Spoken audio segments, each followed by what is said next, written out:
The war room is tense as the strategy for the upcoming campaign is laid out.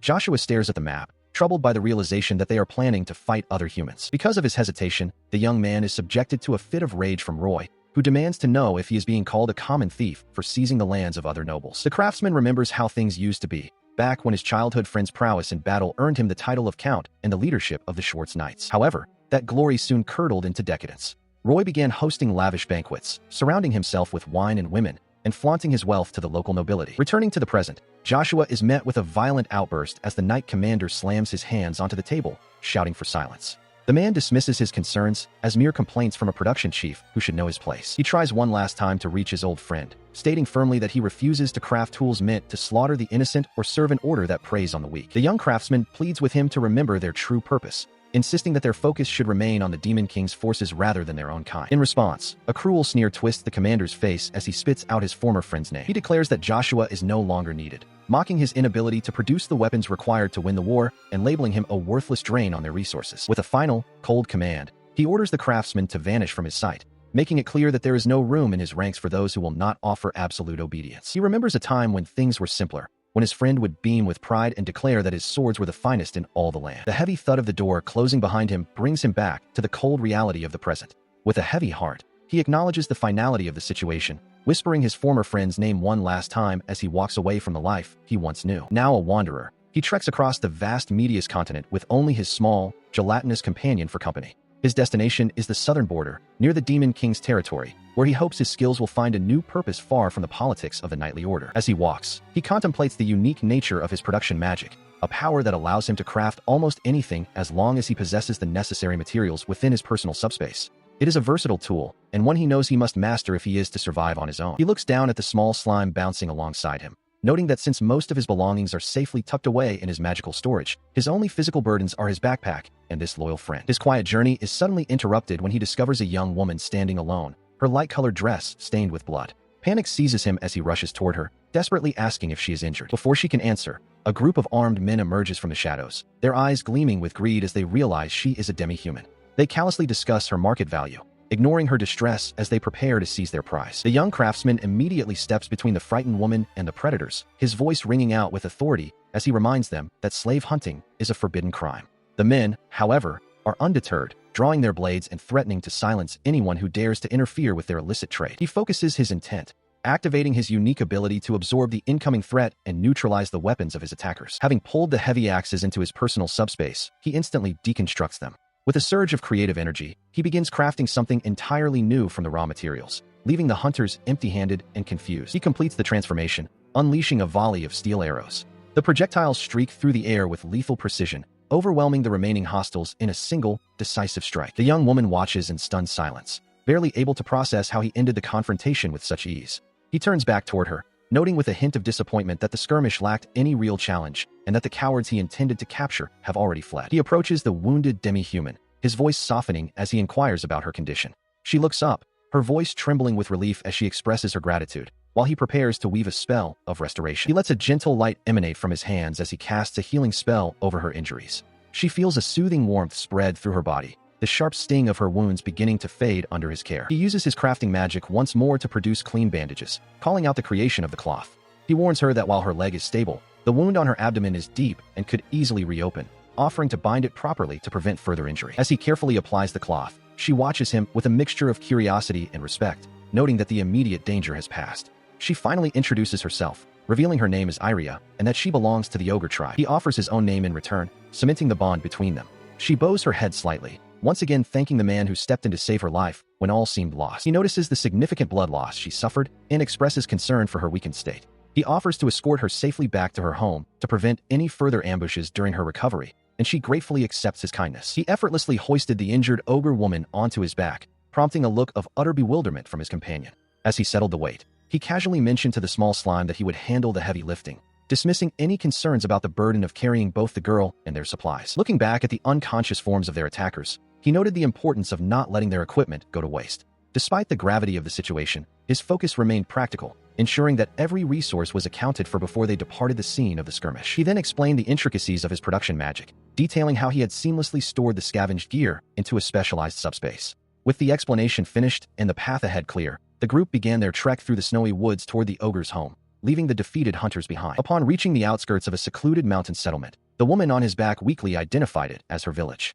Their arrival was immediately met with hostility, however, as a group of armed ogre warriors rushed forward, demanding the immediate release of their kin from the humans' grasp. Confronted by these hostile guards, the young noblewoman stepped forward, her voice trembling but firm as she pleaded with the warriors to listen. She desperately tried to convey that they were not enemies, but rather the ones who had rescued their friend from a far worse fate at the hands of slave hunters. Despite her pleas, the warriors remained unconvinced, their expressions hardened by a deep-seated distrust of outsiders. They tightened their circle, their long spears glinting in the cold light as they prepared for a potential confrontation. Sensing the escalating tension, he slowly lowered the injured woman to the ground, raising his hands to show he carried no weapons. He spoke calmly, assuring the village guards that he meant no harm and was only there to ensure their comrade's safe return, while she tried to speak up in his defense. While he focused on de-escalating the situation, his companion was overcome with guilt, her eyes welling with tears as she apologized for the danger her presence had caused. She felt responsible for the hostility they faced, believing her own inability to protect herself had led them into this predicament. As she wept, the tense standoff was suddenly interrupted by a frantic shout from a scout, who came running toward the group. He gasped out news of a dire emergency, reporting that a young member of the tribe had been gravely wounded by a rampaging beast near the village borders. His words sent a shockwave through the gathered warriors, their faces turning pale as they learned the youth had attempted to face a formidable armor-bearer alone. The immediate threat of the outsiders was momentarily forgotten as the gravity of the new crisis took hold of the village defenders. They stand firm as the gravity of the situation regarding the armor-bearer sets in. Joshua reflects on the danger, noting that such a monster is several times stronger than a typical boar and usually requires a dozen hunters to bring down. He listens as Iria turns to her companions, pleading for them to stay in the village so her people can show their gratitude. He nods in agreement, offering his assistance by mentioning his ability to perform basic healing magic. He follows as the group moves deeper into the settlement, a collection of modest dwellings that make up the heart of the ogre community. Upon entering one of the structures, Lisha immediately expresses her concern, her voice filled with worry as she asks about the well-being of those inside. She finds a wounded warrior resting on a mat, his torso wrapped in thick bandages that are already beginning to redden. The man weakly apologizes to Iria, explaining that his reckless hunt was driven by a desire to provide quality meat for the village's children. As he speaks, Iria looks on with a mix of frustration and pity, explaining to Joshua that the warrior had indeed acted without caution against the armor-bearer. She watches as Lisha turns to her partner, seeking his guidance on how to proceed. He observes the severity of the injury, noting that the gash is deep and that their immediate priority must be to staunch the flow of blood. He observes as a village healer desperately chants a restoration spell, but the magic is insufficient to close the jagged wound. She laments that the bleeding is too heavy and considers more drastic measures, like cauterization, while calling for clean water. Seeing her struggle, he turns to his small companion, Weiss, who quickly produces a clear, shimmering liquid from its gelatinous body. He offers a word of thanks as he prepares to intervene. With a focused expression, he invokes his crafting abilities to refine the liquid into a potent potion. As he applies the mixture to the ogre's side, the man cries out in brief agony before the cooling sensation of the medicine takes hold, beginning the miraculous process of closing the wound. He watches as the viscous liquid takes effect, the once gaping wound sealing before their eyes. The surrounding ogres can hardly believe their sight, whispering in awe as the life-threatening hemorrhage finally ceases. Seeing the shock on Lisha's face, he explains that the slime-based concoction serves a dual purpose, acting as both a protective seal and a potent curative. Behind them, the village elders are already hailing the feat as a divine intervention, unable to comprehend the alchemy at work. The warrior on the ground slowly regains consciousness, his voice a mere rasp as he offers his sincere thanks to his savior. Joshua looks down at the man, a quiet sense of relief washing over him now that the immediate crisis has passed. This display of skill leaves Lisha nearly speechless, her eyes shimmering as she struggles to find the words to express her profound gratitude. Iria, standing nearby, gently suggests that such formal thanks aren't necessary among friends. She remains insistent, however, her voice rising with emotion as she declares that a simple thank you isn't enough for what he's done. Joshua quickly interjects, urging her to prioritize her own recovery and remain still until her strength returns. Supporting this advice, Iria encourages her friend to take a much-needed rest. Despite the gentle pressure to step back, Lisha casts one last lingering look toward the craftsman, her mind already set on finding a way to repay his kindness. As the crowd begins to disperse, he takes a moment to sit and catch his breath, the weight of the day's events finally settling in. Watching him from a short distance, Iria feels a growing sense of obligation, realizing she cannot simply let this man walk away. Stepping forward with a newfound formality, she introduces herself by her full name, Meta, and bows her head in deep appreciation for the life he preserved. The sudden shift in her demeanor catches him off guard, his eyes widening at the unexpected gravity of her words. He attempts to brush off the praise, insisting that he requires no reward and intends to depart the village shortly. This declaration sparks a flicker of conflict within her. While her people have long held a deep-seated resentment toward humanity, she finds herself questioning if such prejudice applies here. Looking into his eyes, she comes to a silent, profound realization. He is not like the others of his kind she has encountered before. There is a genuine selflessness in him that defies everything she thought she knew about humans. She suddenly lunges forward, her hands clamping onto his with a desperate strength that catches him off guard. Looking him directly in the eye, she pleads with him to share the secrets of his magic, her voice thick with an urgency born of survival. She explains the harsh reality of their existence, noting that neither the monsters of the wild nor the humans of the cities will deign to associate with half-demons like her kin, yet he has already shown them a kindness they never expected. In her desperation, she offers the most precious things she possesses, her horn or even her very life, in exchange for his knowledge, but he quickly cuts her off, urging her to stop such talk. He clarifies that his understanding of magic isn't something that can be easily taught to others, but he offers an alternative. While he cannot grant them spells, he can craft the tools they so desperately need. Explaining his role as a production mage, he declares his intention to manufacture equipment for the entire village, a revelation that leaves her wide-eyed with a newfound hope. He begins his work by inspecting their current arsenal, finding only a pile of crude, makeshift implements that barely qualify as weapons. Examining a spear,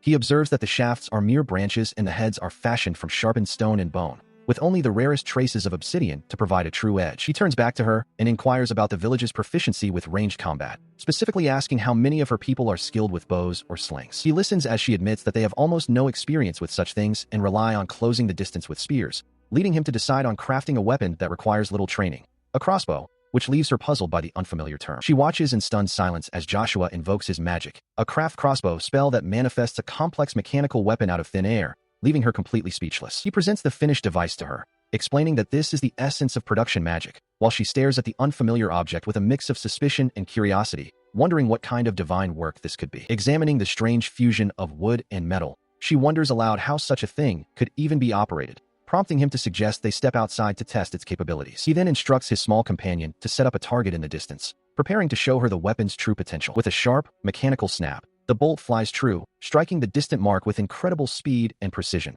leaving her breathless at the display of power. He encourages her to take the weapon and try it for herself, though she remains skeptical, questioning if it's even possible to hit a target from such a distance with a mere handheld device. Despite her doubts, she nods firmly, deciding to give the human's invention a chance. Nearby, a group of young ogre children watch the proceedings with wide, sparkling eyes, captivated by the strange and powerful new tool being demonstrated. To her own surprise, she finds the weapon remarkably intuitive, landing shot after shot with perfect accuracy, leading her to acknowledge that this crossbow is a truly formidable tool of war. She beams with pride, boasting that her natural affinity for combat comes from her azure crest, while he reflects on the nature of these innate blessings, divine gifts that define a person's potential and dictate which skills they will master with ease. She beamed with pride, explaining that her azure crest was a mark of incredible strength, a sentiment Joshua echoed with a nod. Eager to see this power in action, he suggested they put her new weapon to the test with a hunt. Considering the options, she noted that some armor boars, creatures similar to wild boars, were known to roam nearby.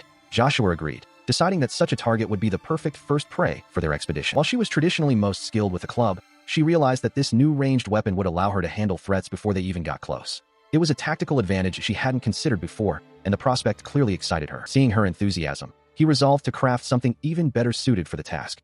With a focused expression, he channeled his production magic, his hands glowing as he began to manifest a new creation. He presented her with a refined, powerful crossbow, which she took into her hands with a look of pure awe. It felt perfectly balanced, a heavy but manageable tool of destruction that made her feel invincible as they finally set off toward the woods. Deep in the brush, they soon spotted their target, a massive wild boar, completely preoccupied with its meal and oblivious to their presence. Joshua whispered that it was the perfect opportunity, as the beast was alone and distracted. He advised her to aim for the head, noting that the hide there was relatively soft compared to the rest of its armored body. With a confident smirk, she told him to leave it to her, steadying her aim. With a sharp snap, the bolt flew true, striking the beast with lethal precision. The boar collapsed instantly, the force of the impact ending the hunt before the creature could even let out a cry. She stared at the fallen prey in disbelief, stunned by how easily the weapon had brought down such a formidable creature. Joshua cheered, delighted that his craftsmanship had proven so effective in her capable hands. He praised her excellent shot and suggested they continue a bit longer to see what else they could find. She nodded in agreement, her confidence bolstered by the successful kill as they moved deeper into the wilderness. She stands in awe, gazing at the 3 massive wild boars they managed to fell. The sheer power of the new weapon is undeniable, having brought down such beasts with ease. Turning to her companion, she expresses her disbelief that they could take down 3 of them, but he quickly hushes her, noting that her excitement is becoming far too loud for the quiet woods. Suddenly, the ground trembles as a much larger, more menacing creature emerges from the brush, an armor boar, its tusks jagged and its hide thick with natural plating. It lets out a deafening roar and begins its charge, leading him to wonder if it was the scent of blood or the sound of their voices that drew the monster's attention. Fearing for his safety, she urges him to flee while she stays behind to act as a shield, but he remains steadfast, telling her to wait and stay calm. He recalls a time from his youth when he faced such creatures,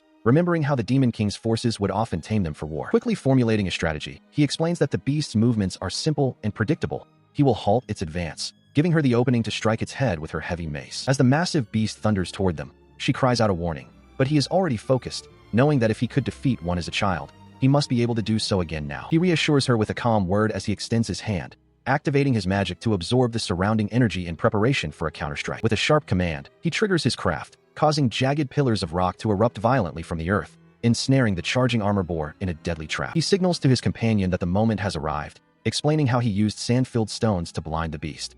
Iria responds with a fierce cry of understanding, ready to deliver the final blow. Taking advantage of the opening, she launches herself into the sky, her heavy mace raised high for a crushing strike, while Joshua watches the execution of their plan. The strike connects with a deafening impact, the sheer force of the ogre's strength sending tremors through the ground as the massive boar is finally brought down. Panting from the exertion, she stares in disbelief at the fallen creature, questioning if the formidable armor boar is truly bested. He confirms the kill, standing over the carcass and noting that the beast is completely motionless. He reflects on the success of their equipment, noting that the crossbow and mace proved far more effective than the standard gear of the Demon King's forces.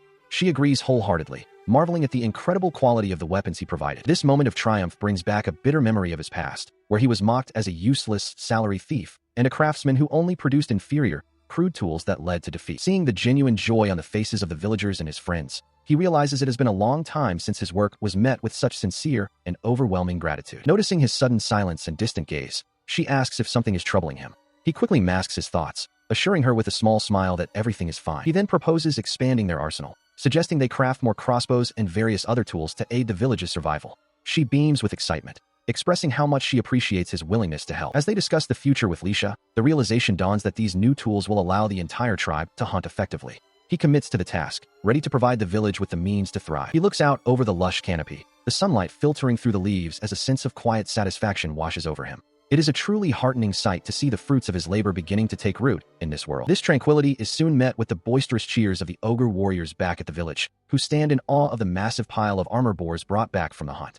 Iria beams with pride, holding up the heavy mace and explaining to her stunned kin that the victory was only possible because of the specialized weapon he had crafted for her. Amidst the excitement, Lisha approaches him, her expression a mix of worry and deep gratitude for the dangers he faced on their behalf. She struggles to find the words to thank him for everything, from the protection to the meal, but he simply offers a calm response, suggesting that such thanks are unnecessary. He goes on to explain his decision to remain in the village for the time being, intending to set up a workshop to produce more tools and armaments. In exchange for a place to sleep and regular meals, he even offers to lend his strength to their hunts whenever time permits, a proposal that leaves her wide-eyed and speechless. As the sun dips below the horizon, Iria offers a silent nod of agreement to the new arrangement. The village square comes alive with a triumphant roar as the call for a great feast goes out, promising a night of celebration and plenty of meat for every member of the tribe. The morning sun filters through the canvas of the tent as the young man slowly opens his eyes. The gentle chirping of birds outside signals the start of a new day, and he stretches, feeling well-rested after the previous day's events. His peaceful awakening is cut short by a sudden realization.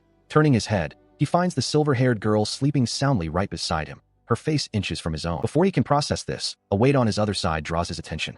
The horned woman is also there, her arms wrapped tightly around his, her breathing steady as she remains deep in slumber. Caught between the two, he remains frozen in a state of utter confusion. The silver-haired girl begins to stir, rubbing the sleep from her eyes with a soft yawn, while the other woman continues to mumble incoherently in her sleep. She looks up and offers him a warm, bright greeting, seemingly unfazed by the situation. He, however, can only stammer out a question, wondering how they both ended up in his sleeping quarters. Their conversation is interrupted by the horned woman's sleep-talking, as she grips his arm even tighter and mutters about not letting him escape. The silver-haired girl sighs, gently scolding her companion for her strange dreams. Finally, the woman with the horns rouses, greeting the others with a relaxed smile. He takes a moment to express his gratitude for everything they did the day before, trying to steer the morning toward a more normal routine. As they prepare for the day, she mentions her intent to head out for another hunt. This sparks an idea in his mind. He decides to use the crossbows they acquired to craft proper weapons for the village's ogre residents. Outside, a massive heap of salvaged crossbows and timber awaits his touch. As the villagers gather in the distance, the foundation for the village's new arsenal lies ready to be forged. Yuko excitedly presents a bow,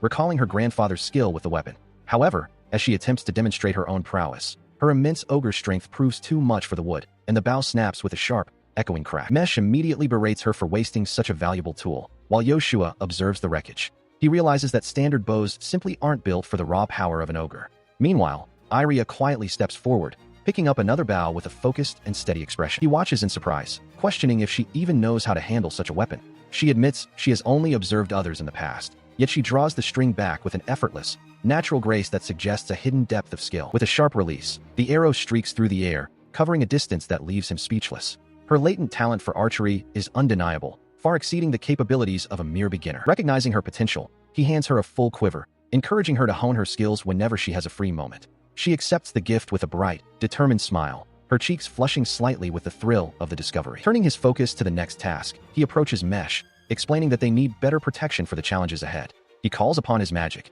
using a gentle gust of wind to take her precise physical measurements. He then activates his crafting ability, the air swirling with energy as he begins to manifest a set of lamellar armor. Mesh stands still, wide-eyed and startled as the magical process unfolds rapidly around her. In moments, the work is complete, revealing a suit of armor that looks sturdy enough to deflect the tusks of a charging boar. The speed and quality of the creation leave the entire group in awe of his growing mastery over his craft. Having finished the immediate crafting, he turns back toward Iria, his mind already moving toward the next requirement for their defense. He asks her if she knows of any particularly sturdy trees in the vicinity, seeking the raw materials needed for his next ambitious project. He surveys the dense tree line, acknowledging the challenge ahead as he prepares to gather the necessary materials. Standing before a towering specimen, the young man listens as the smith explains the properties of the iron teak, a wood so dense it resists both fire and common blades. While the quality is undeniable, he realizes that traditional methods would make harvesting it an agonizingly slow process, even with the tools at hand. Turning his gaze toward his companion, he offers her the chance to test her newfound strength against the formidable trunk. She hesitates for a heartbeat, her eyes widening in surprise at the suggestion, before stepping forward with a quiet, focused resolve. With a sudden, explosive motion, she brings the axe down, the impact resonating through the clearing like a thunderclap as with splinters under the force. The massive trunk yields instantly, falling with a clean cut that leaves the young man momentarily speechless. She looks back at him, a triumphant spark in her eyes despite the heavy breathing from the exertion. The surrounding villagers erupt in cheers, marveling at the feat of strength they just witnessed from someone so unassuming. He examines the fallen timber, noting that while the tool was enchanted, the sheer power behind the strike was entirely her own doing. The work continues at an incredible pace, and soon a mountain of logs towers over the clearing. He watches her continue the harvest, reflecting on how her speed far outstrips any ordinary laborer, rivaling the raw power of the ogres they might soon face. Once the harvest is complete, he extends his hand, and the massive pile of timber vanishes into thin air, absorbed and stored safely within his magical reserves. His companions look on in awe at the display of spatial magic, prompting a humble response from him as he suggests that his abilities are merely a drop in the bucket compared to the vast world beyond. As they prepare to move on, she inquires about the purpose of such a massive haul. He explains his plan to construct a defensive perimeter to secure the village against nocturnal threats, though the concept of a formal palisade seems entirely foreign to her. He explains the necessity of the fortification, noting that while the day is safe, the night brings peril from monsters like armored boars. Iria listens intently, acknowledging the wisdom in surrounding the village with a sturdy fence to keep the inhabitants safe. Having established the need for defense, he asks her to lead him to a spacious, elevated location near the village center. She pauses, her gaze drifting as she considers the best spot for his next undertaking, wondering what he intends to create. Moments later, she leads him to a vast, open clearing situated at the heart of the settlement. The ground is flat and barren, offering ample room for a significant construction project. The young woman reflects on the history of the site, mentioning that it once served as a gathering place for festivals, though it has long stood empty and unused. He surveys the perimeter, visualizing the structure that will soon occupy the space. With a warm smile, she expresses her belief that repurposing the land for the village's protection would surely earn the favor of the gods.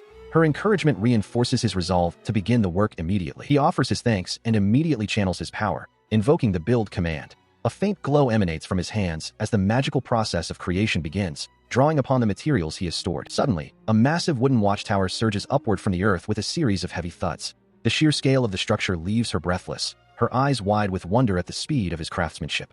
He gestures for her to follow him to the top to see the result. Upon reaching the summit, she gasps at the breathtaking panorama, marveling at how the entire village is visible from such a height. He stands beside her, satisfied that the vantage point provides the strategic advantage he sought for their defense. The young man points out how the elevated position allows them to monitor the surrounding woods for any signs of approaching threats. Below, the other villagers, including Mesh, appear like small figures, unaware of the tactical shift occurring above them. He outlines the final phase of the plan, explaining that guards will be stationed here to sound the alarm at the first sign of danger. Furthermore, he intends to erect similar towers at the village's four corners, a proposal that she and the others readily support. promising to recruit those with the keenest sight for the task. He continues his work, instructing the villagers to begin surrounding the perimeter with a log fence, while requesting they gather stones from the surrounding area to reinforce the base. The young messenger nods in understanding, promising to mobilize the people immediately to assist in the grand construction. As the plan is set in motion, the onlookers, Iraya, Yuko, and the messenger, can only stare in stunned silence, their faces etched with a mixture of disbelief and awe at the scale of the task ahead. Suddenly, with a series of thunderous booms that echo through the valley, a massive, sturdy wooden palisade erupts from the earth, encircling the entire settlement in a matter of moments. Surveying the completed fortification, he wipes his brow and declares the work finished, though Iraya, trembling slightly, can't help but wonder aloud if he is actually a deity. He quickly dismisses the notion, insisting it was only possible because of the materials they all gathered. With the village finally secure, the mood shifts to relief as he is informed that the hunters have returned with an abundance of meat, ensuring that everyone can finally rest easy tonight, without the fear of hunger or monsters. The evening air soon fills with the savory aroma of roasting meat as the community gathers around a central hearth, sharing a hard-earned feast to celebrate their newfound safety. Amidst the festivities, Yuko beams with excitement, praising his incredible power, while Iraya gazes at the towering walls, admitting that seeing such a formidable defense appear overnight feels like a beautiful dream. She remains attentive to his needs, offering her services for anything he might require, but he gently declines, urging her to enjoy the celebration instead of worrying about it. Turning his attention to the meal, he shares a moment with Goro, who asks about the quality of the food. He replies that it is truly delicious, noting that his own culinary skills were passed down to him by his mother. As the night continues, he stands with Yuko by the fire, reflecting on the many lessons his parents taught him, realizing how much their guidance has shaped the man he has become. He listens intently as Yuko speaks of the past, her voice filled with respect for the previous village chief who had the courage to stand against the orcs. Beside him, Iraya remains quiet, her gaze downcast as the conversation shifts toward a history fraught with conflict. As the weight of that history settles over them, Yuko explains that a decade ago, the regional balance of power was shattered when the Demon King's main forces were defeated, allowing a rogue group of orcs to break through human defenses and claim the surrounding lands as their own. This era of expansion brought terror to a day that had begun peacefully, with a young Iraya playing in the southern meadows alongside the other village children, completely unaware of the monsters lurking just beyond the tree line. Their innocent games were violently interrupted when two massive orcs suddenly loomed over them, their towering forms casting long, terrifying shadows across the grass. Back in the present, Yuko recounts the treachery of that moment, noting that the village chief had previously negotiated a non-aggression pact with the orcs, a promise the creatures discarded the moment they saw an opportunity for slaughter. The monsters had a specific, cruel prize in mind. They had targeted Iraya because of her long, elegant horn, a rare feature they intended to claim as a trophy of their conquest. Panic instantly gripped the group as the children scrambled to flee toward the safety of the village. But the orcs were far too fast, their predatory focus locked onto the young girl. Seeing the danger, a young boy, Yoshua himself, refused to run, lunging forward in a desperate attempt to protect his friend, only to be brutally kicked aside by the massive creature who mocked his futile resistance. The violence reached a horrific peak in a spray of blood as the orc's blade swung, a moment of pure terror that left the young girl screaming for help as the world seemed to fall apart around her. Just as the end seemed certain, the village chief arrived on the scene, his sword drawn and his presence commanding as he stepped between the children and the monsters to halt the bloodshed. He stood his ground against the orcs, a wall of steel between the monsters and the children. As the battle raged, he shouted for the young Yuko to take Iraya and flee, his voice cutting through the chaos of the raid. After ensuring their escape, the brave leader ventured alone into the heart of the orc territory to finish what had started. He eventually returned, but the cost was heavy. He had sacrificed an arm and his own horn to preserve Iraya's, and with his final breath, he entrusted the village's future and Iraya's safety to those he left behind. Back in the present, the morning sun illuminates a sturdy new watchtower rising above the village perimeter. The structure stands as a testament to the community's renewed vigilance, its wooden beams still smelling of fresh sap. He stares up at the tower in disbelief, questioning when such a feat was accomplished. His companion explains that the construction was a collective effort, a tribute to the gods and a necessary step for their protection, though she admits the speed of it was surprising even to her. Shifting the conversation, he inquires about Iraya's whereabouts, noticing her absence from the usual morning activities. His friend informs him that she is currently out in the fields, diligently practicing with the bow he had crafted for her. The memory of her focused expression as she draws the string comes to mind, a silent dedication to her training. It was this very potential that the former chief had seen, believing firmly that his son possessed a unique talent that would one day be the village's greatest strength. He ponders this legacy, wondering if his skill with tools and weapons is truly as significant as his father believed. The thought of his recent work, and perhaps the influence of others like Mesh, suggests that his contributions are indeed shaping their survival. Their discussion turns to the mark Iraya bears, which the clan views not just as a physical trait, but as a sacred crest. She speaks with pride, noting that while others might see it differently, to their people, it is a symbol of her kindness and her rightful place as their leader. Looking toward where she is training, the horned woman expresses a quiet concern, noting that the young leader is often too kind for her own good. She worries that the weight of her responsibilities and her desire to protect everyone might lead her to push herself far beyond her limits. She concludes that such selflessness is exactly why she is held in such high esteem, having even risked herself to help the ogre children simply because she saw him do the same. In that moment, he realizes the profound impact his own actions have had on the woman who now leads their people as the new chief. He sits quietly, reflecting on the weight of his responsibilities and the dangers they have faced together. Yuko expresses her deep gratitude, noting how his presence has become a source of strength for her. He acknowledges this with a somber nod, vowing to work even harder to be of use to the village and its people. Suddenly, she stands up with a boisterous energy that catches the entire group off guard. With a wide, confident grin and a pointed finger, she announces to the gathered villagers that she intends to marry him. The declaration leaves him frozen in place, a half-eaten skewer still in his hand, as the room falls into a stunned, heavy silence. The silence is short-lived as the room erupts into a cacophony of shocked voices. Mesh stares in utter disbelief, questioning the suddenness of such a life-altering proposal, while others nearby react with a mix of bewilderment and boisterous shouting. He can only sit there, cold sweat beading on his forehead as the situation spirals rapidly out of his control. Amidst the growing clamor, Iria appears, her face flushed with a mix of indignation and hurt. She trembles with visible emotion, her voice shaking as she confronts the group about the absurdity of the situation and the lack of respect for his feelings. Mesh tries to intervene and calm the rising tempers, but the tension in the room only continues to escalate. Driven by a sudden, fierce determination, she steps forward and makes a shocking counter-declaration that silences the room once more. With her eyes wide and her face burning a deep red, she shouts that if marriage is the only way to ensure he stays in the village, then she will be the one to marry him. This second announcement sends the gathering into a complete and utter frenzy.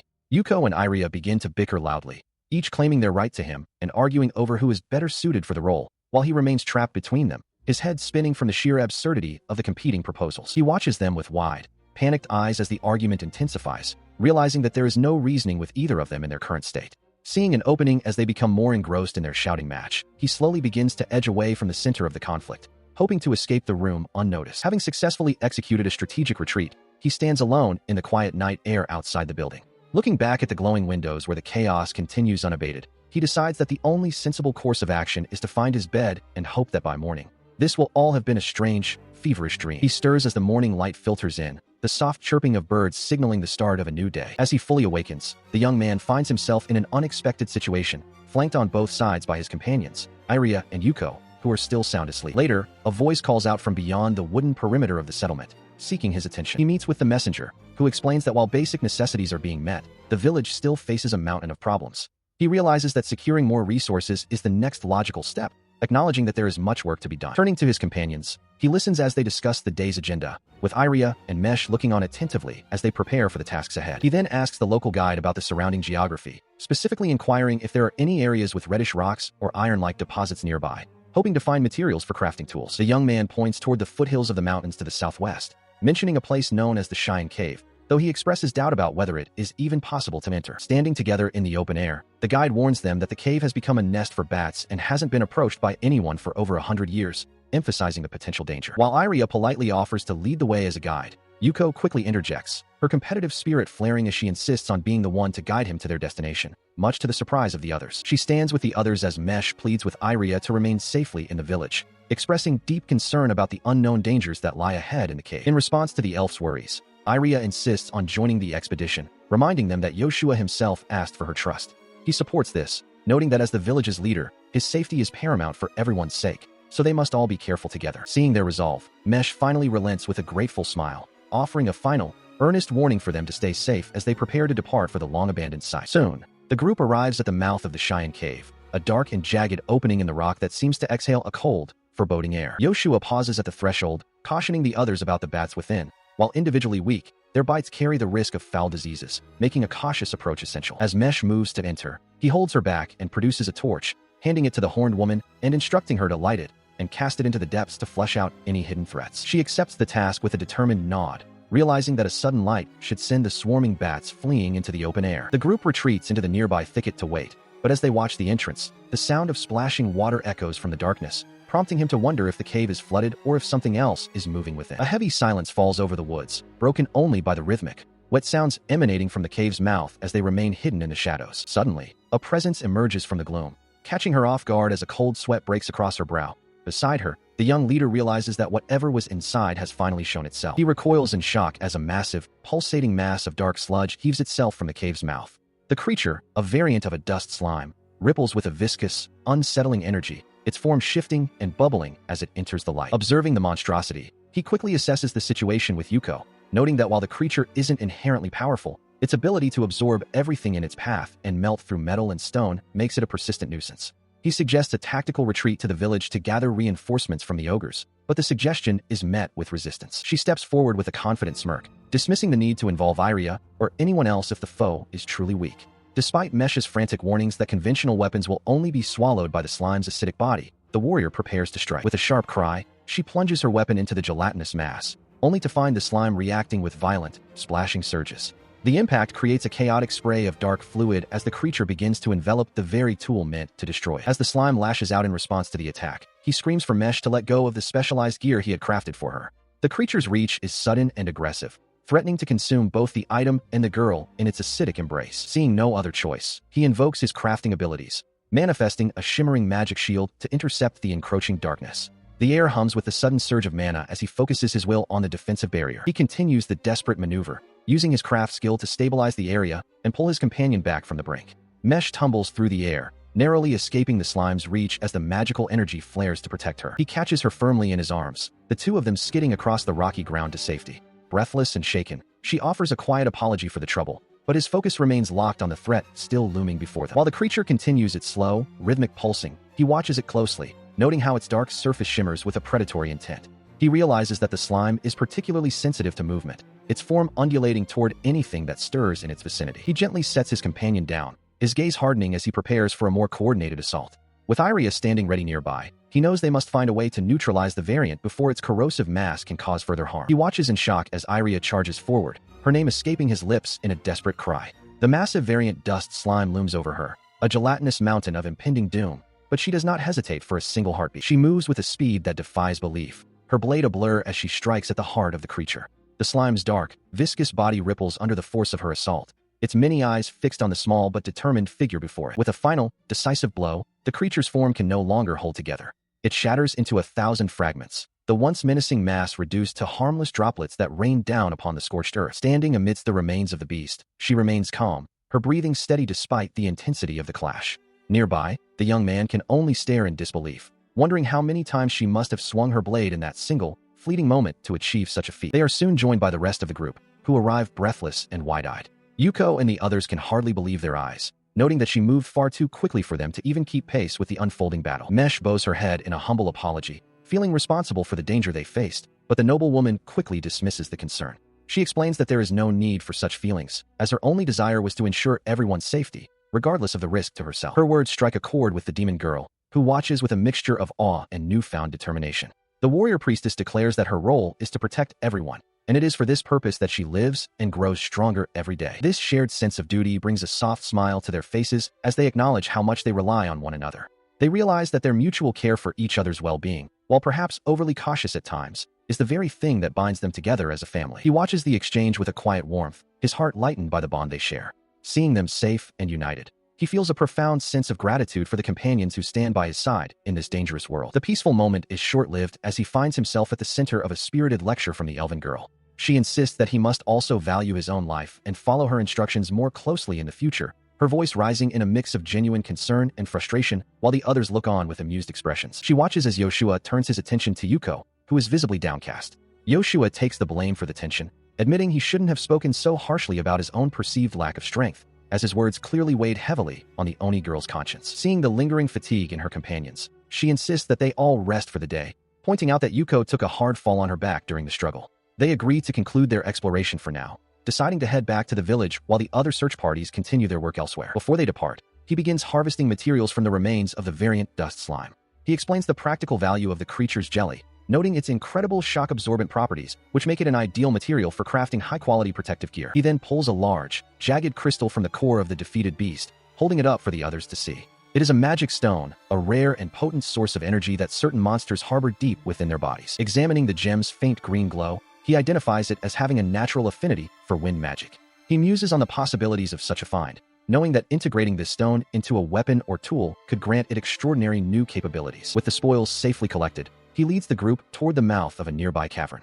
He reasons that since this area served as the primary habitat for the dust slimes, it is highly unlikely they will encounter any other dangerous predators in the immediate vicinity. Upon entering the damp passage, they find the walls teeming with ordinary, non-aggressive slimes. He observes the peaceful creatures, wondering if the powerful variant they just fought was a unique mutation born from the specific conditions of this environment. Suddenly, a particularly large and translucent slime bounces toward them with surprising speed. He tenses instinctively, but the creature's soft, rhythmic movements lack any hint of the aggression they faced earlier. He realizes the creature is trying to communicate in its own way, and after a brief, intuitive exchange, he offers a warm smile. He thanks the slime for its cooperation, seemingly having secured safe passage or vital information from the local inhabitant. Confident in their surroundings, he announces that the Purple Garden Cave is now safe for them to traverse. He beckons the rest of the group to follow as they venture deeper into the glowing subterranean tunnels, leaving the site of their battle behind. He observes the cavern walls, noting the faint purple glow emanating from the stone.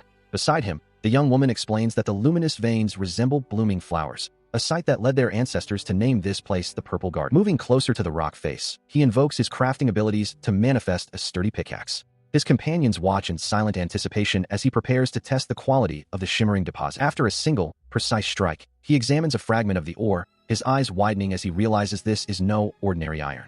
It is purple iron, a legendary material of immense value. He turns to the group to explain the significance of the find, noting that the metal possesses 3 times the strength of standard iron and can even repel magical strikes. Such a rare resource is whispered of in the same breath as orichalcum, usually reserved for the treasuries of high nobility. Seeing the mixture of awe and confusion on their faces, he declares that they will harvest as much as they can carry. He encourages them to put their backs into the work, promising that the effort will be well rewarded. The sound of rhythmic striking fills the cave as the entire group sets to work, chipping away at the purple-veined walls.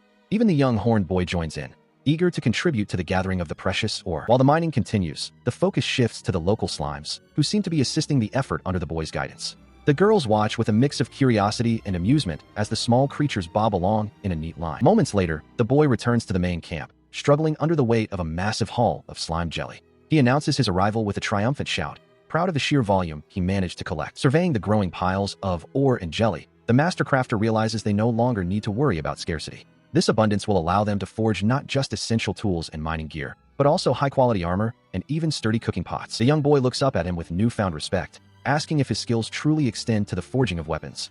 With a confident nod, he confirms that such a task is well within his capabilities. He stands with the group outside their dwelling, the morning air fresh as he prepares to share the results of his recent labor. Approaching the young woman with the pale hair, he calls out to her, catching her off guard as he kneels to present a gift he has carefully prepared. The gift is a long, curved blade, its sheath simple yet elegant, resting in his outstretched hands as he offers it specifically to her. She draws the weapon with a gasp of wonder, the steel gleaming in the light.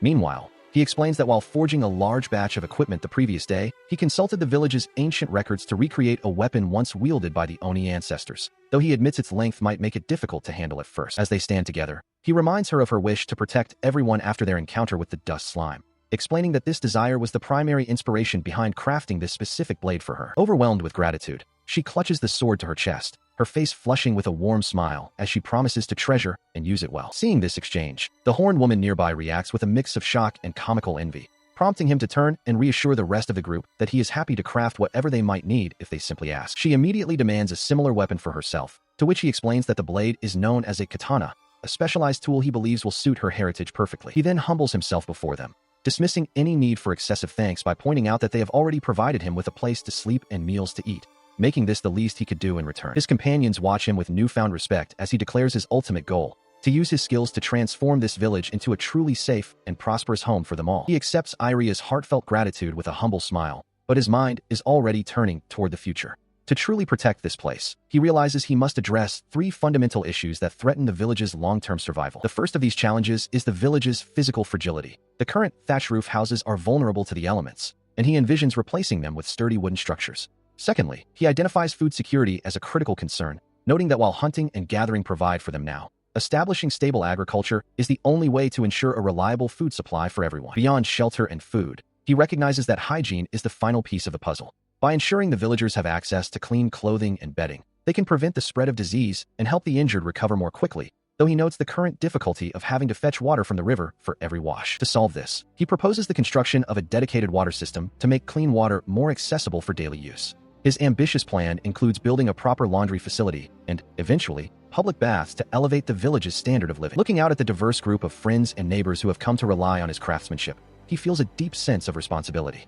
For the sake of those who find joy in the things he creates, he vows to continue expanding his dreams of development, turning this settlement into a safe, prosperous, and thriving home for all. The settlement lies quiet under the night sky, but a dark, predatory shape lurks just beyond the perimeter fence, watching from the shadows. Suddenly, a piercing howl shatters the silence, sending a jolt of alarm through the group as the massive, snarling face of a beast looms in the darkness. He immediately turns to the elf, his voice urgent as he identifies the sound coming from the north and instructs her to alert the ogrekin to stay on high guard. Continuing his rapid-fire commands, he tells her to gather everyone skilled with bows or crossbows at the northern wall, while urging the light-haired woman to arm herself and follow. Without a moment's delay, their boots pound against the wooden floorboards as they sprint toward the source of the threat. As they rush outside, the sound of the approaching creatures grows deafeningly loud, confirming his suspicion that the attack is coming directly from the north. Reaching the defensive line, he signals for everyone to prepare for combat, but holds them back, insisting they wait for his command to strike.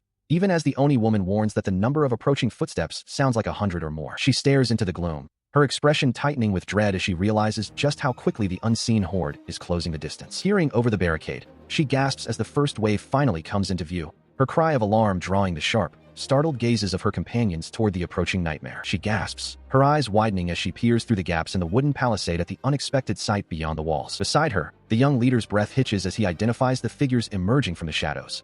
Werewolves, a rare and formidable race of half-human, half-beast warriors. He quickly explains to his companion that while these beings usually keep to the primitive frontiers, they are known to transform into savage wolves when the scent of battle is in the air, though he notes with concern the visible wounds on one of them. Watching from a short distance, the elven artisan suggests that these creatures might be fleeing the same ruthless slave hunters who have been plaguing the region. As they deliberate, a small, familiar fox trots toward them, drawing their attention away from the larger group at the gate. The realization strikes him then.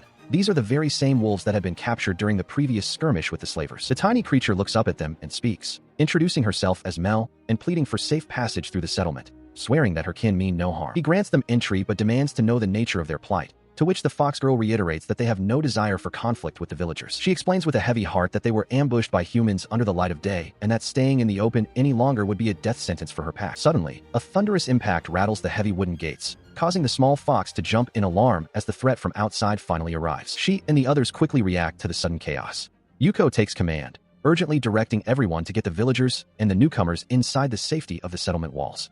Mesh and Iria acknowledge the order, their faces set with grim determination as the situation escalates. As the group moves, the werewolves scramble through the north gate, their animalistic forms a blur of fur and desperation. The heavy wooden doors are thrown wide to accommodate the influx of refugees seeking shelter from the unseen threat pressing in from the darkness. He, Yoshua, spots the source of the disturbance and bellows a command to apprehend the intruders.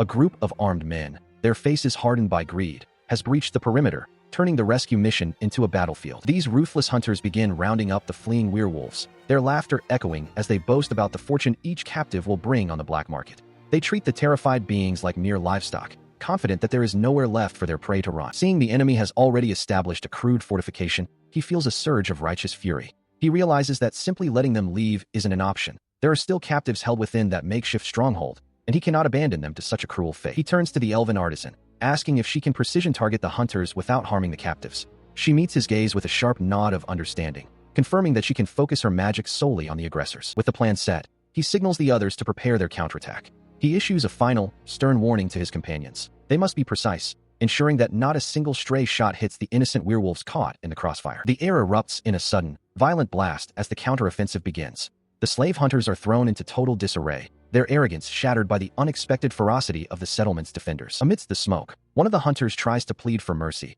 claiming they are merely humans who followed the Demi-Humans and meant no harm to the fort itself. It is a desperate, hollow lie meant to stall for time. The young leader steps forward, his voice ringing out with authority as he rejects their pathetic excuses. He proudly declares their identity as Demi-Humans and demands the immediate release of the werewolves, leaving the hunters trembling as they realize they have picked a fight with the wrong people. He watches as the cowards begin their retreat, dragging the werewolf captives along as human shields. Mesh grits her teeth in fury at their underhanded tactics, while little Mel can only watch the unfolding cruelty in tearful horror. Seeing the opening, he calls out to his companion, and Iria responds instantly, becoming a streak of white light as she lunges forward with blinding speed. She moves with a grace that defies the eye, her focus narrowed entirely on breaking the enemy line before they can react. The hunters barely have time to register the blur before them, their eyes widening in sheer disbelief at her impossible momentum. With a fluid, sweeping motion, she strikes, her blade moving too fast for the guards to parry as she carves a path through their formation to reach the captives. One of the men recoils in terror, clutching the horned boy Kai as a shield, his voice trembling as he demands to know what kind of monster he is facing. She comes to a halt, her gaze icy and unwavering, as she offers them a single chance. Release the prisoners immediately, and their lives will be spared. The lead hunter, cornered and desperate, snarls a warning for her to stay back, refusing to yield his only remaining leverage. He presses his blade against the terrified boy's throat, ordering Iria to return to the others, or the child will pay the price. In response, she stands perfectly still, the air around her shimmering as razor-thin threads weave a deadly web in the moonlight, signaling the end of her mercy. She moves with a blur of lethal precision, her threads lashing out to disarm the leader and send him reeling backward. In the chaos of the strike, the young boy is finally wrenched from his captor's grasp, stumbling towards safety as the threat is neutralized. Her gaze remains fixed on the retreating figures, her body coiled like a spring, ready to pursue and finish what she started. The adrenaline of the skirmish still pulses through her, leaving no room for hesitation. A sharp command rings out through the clearing, demanding she halt her advance. The suddenness of the order causes her to freeze mid-step, her eyes widening as she recognizes the authority in the voice. Emerging from the tree line, he warns her that pursuing the hunters any further would be a reckless gamble. He emphasizes the danger of overextending their reach, urging her to prioritize the safety of those they have already rescued. As the immediate threat fades into the forest, a wave of relief washes over the gathered beast folk. Their cheers erupt, a chorus of gratitude and triumph that fills the air, celebrating the hard-won victory over their oppressors. He offers her a warm, approving smile, acknowledging the pivotal role she played in the rescue. The tension in his shoulders eases, replaced by a quiet pride in her skill and bravery. Taking charge of the aftermath, the horned warrior begins barking orders to organize the recovery. She directs the able-bodied to move the wounded near the warmth of the fires and instructs others to begin applying bandages, ensuring no one is left without care. She continues her efficient oversight, commanding that all equipment abandoned by the fleeing humans be gathered and secured. Her focus is absolute, turning the chaotic scene into a structured effort to fortify their position. Nearby, the small fox-like creature receives gentle attention, her presence a reminder of the diverse lives touched by the day's events. Soft words of thanks are exchanged, acknowledging the quiet courage shown during the struggle. The fox spirit reveals her true identity as Mel, the daughter of the Marites tribe's chief, her voice carrying a newfound weight of responsibility. In response, the white-haired savior introduces herself as Iria, the daughter of her own village's leader, forging a bond of mutual respect between their lineages. She smiles warmly, insisting that the young fox girl simply call her Iria, setting aside formal titles as they stand together in the clearing. Mel, still in her small vulpine form, bows politely and introduces herself properly to the group. Looking up with wide, intelligent eyes, the small creature repeats the name softly, cementing the new bond of friendship between them. She begins to recount their plight, explaining that her people had been living peacefully in a cave at the base of the mountains until the sudden arrival of hostile humans. As the group listens intently, Yoshua asks if the men they just fought were the same ones pursuing her tribe, to which she confirms they were forced to flee the previous day due to the overwhelming number of attackers. The conversation takes a darker turn when she mentions attackers who could conjure great bursts of flame from their bare hands, a revelation that leaves Iria visibly unsettled. The young man is weighed down by this news. Realizing they are facing fire mages, he silently calculates that their wooden fortifications will never hold and must be reinforced with stone. The fox girl turns her attention back to the others, recalling the moment of the raid and noting that their new friend had also been caught up in the chaos of the slave hunter's initial sweep. Yuko's expression hardens with anger at the mention of the hunter's cruelty, while Mesh stands by, her pointed ears twitching as she absorbs the gravity of the threat facing the beast folk. The small fox explains that she managed to find them by following a familiar scent, leading Yoshua to a startling realization. She had recognized him from the time he helped her previously. With nowhere else to turn, she humbles herself before the group, pleading for their strength and protection against the encroaching fire that threatens to consume her home. She remains bowed, her small frame trembling slightly until a gentle voice breaks the silence. Iria leans in with a warm smile, assuring the young girl that they will help in any way they can. Hearing this, the fox girl looks up, her eyes wide with a mix of hope and desperation. She pledges that her people will do anything, even fight, if they are allowed to stay, though she pleads for the children to be spared from combat. The young leader steps forward, his expression serious as he weighs the situation. He points out that since the slave hunters have already targeted both their group and the beast folk, joining forces is the only logical way to survive the coming threat. This reasoning resonates with the horned warrior, who nods in grim agreement. She concludes that anyone who would dare attack their own is a common enemy, and she promises to relay the decision to the rest of the village. Taking immediate action, she begins issuing orders to prepare for the newcomers' arrival. She calls for food and bedding to be readied and instructs the weary guards to stand down for the night, her voice carrying the authority of a seasoned commander. While the village stirs with activity, the light-haired woman turns her attention back to the small guest. She notices the girl's numerous small wounds and urges her to rest and recover, her tone soft and motherly. Exhaustion finally claims the little one, who curls into a small, furry ball and drifts into a deep slumber. The two women watch over her, their hearts heavy with the realization of how. Turning to the young man who led them through the fray, she suggests that he also take some time to recover from the day's battles. He acknowledges the advice, but insists on first inspecting the equipment they managed to seize from the defeated hunters. He soon finds himself standing before a growing pile of confiscated weapons and armor. A young boy from the village arrives with another armload of gear, explaining that he gathered the last of it from near the main entrance. Picking up a discarded helmet, he turns it over in his hands until a specific engraving catches his eye. His breath hitches as he recognizes the crest of the Cortesia Trading Company, a discovery that shifts the nature of their struggle from simple banditry to something far more organized. He stares at the emblem, the weight of the discovery settling heavily upon him. This is the mark of the Cortesia Trading Company, a monolithic entity known to have its hands in the darkest of illegal trades, narcotics, assassinations, and the trafficking of lives. The sheer scale of the recent slave raids suddenly becomes clear. With the backing of such a massive organization, these atrocities are not mere random acts, but a calculated business venture. The young man narrows his eyes, acknowledging the gravity of the situation.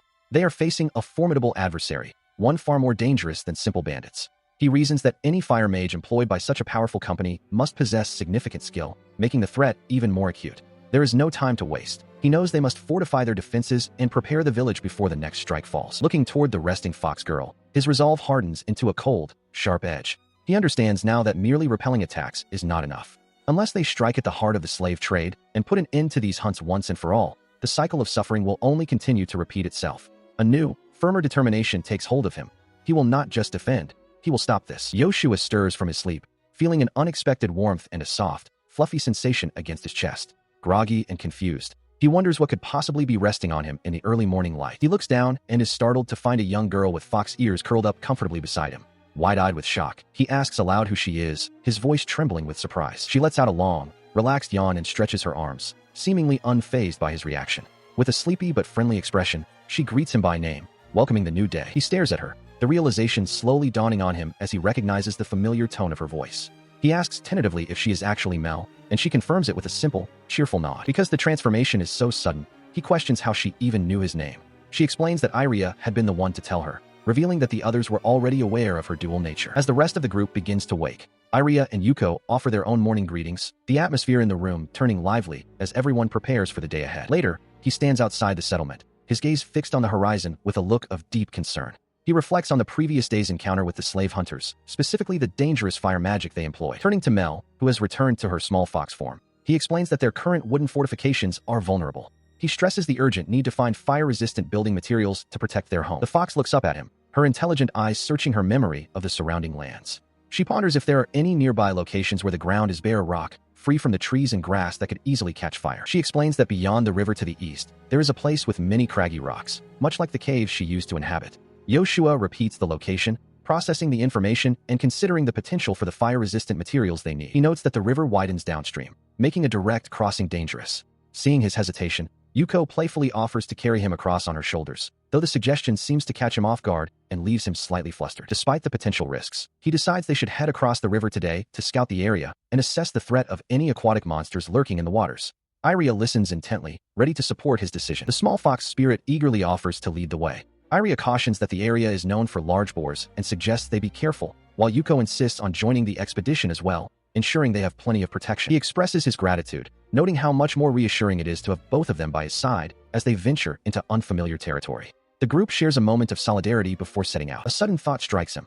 While they are searching for materials, he should also look into crafting some proper armor for Iria to ensure her safety during their future endeavors. With their plans set, the group departs from the safety of the village, passing through the wooden gates and heading out into the open fields under the bright sky. He presents a small lump of clay to Mel, asking if she can use her keen sense of smell to find more deposits of the same material buried nearby. Mel takes a deep sniff, focusing her senses on the task. Following her lead, they arrive at a promising patch of earth where she begins to sniff intently, prompting him to start digging into the soil with a small shovel. His efforts are quickly rewarded as he unearths a rich vein of clay, marveling at how easily they found it and immediately considering the many ways this resource will benefit the village's defenses and construction. He begins to explain the potential of their discovery, detailing how the clay can be sent to the magic workshop to be shaped, fired, cooled, and eventually used to hold water. Presenting a finished vessel to Iria, he points out how much more intricate and sturdy it is compared to wooden alternatives, much to her amazement as she examines the fine craftsmanship. As the group gathers, he elaborates that this material will serve as the foundation for roof tiles and bricks, prompting Iria to suggest they inform the other villagers about the clay deposit immediately. With their initial goal met,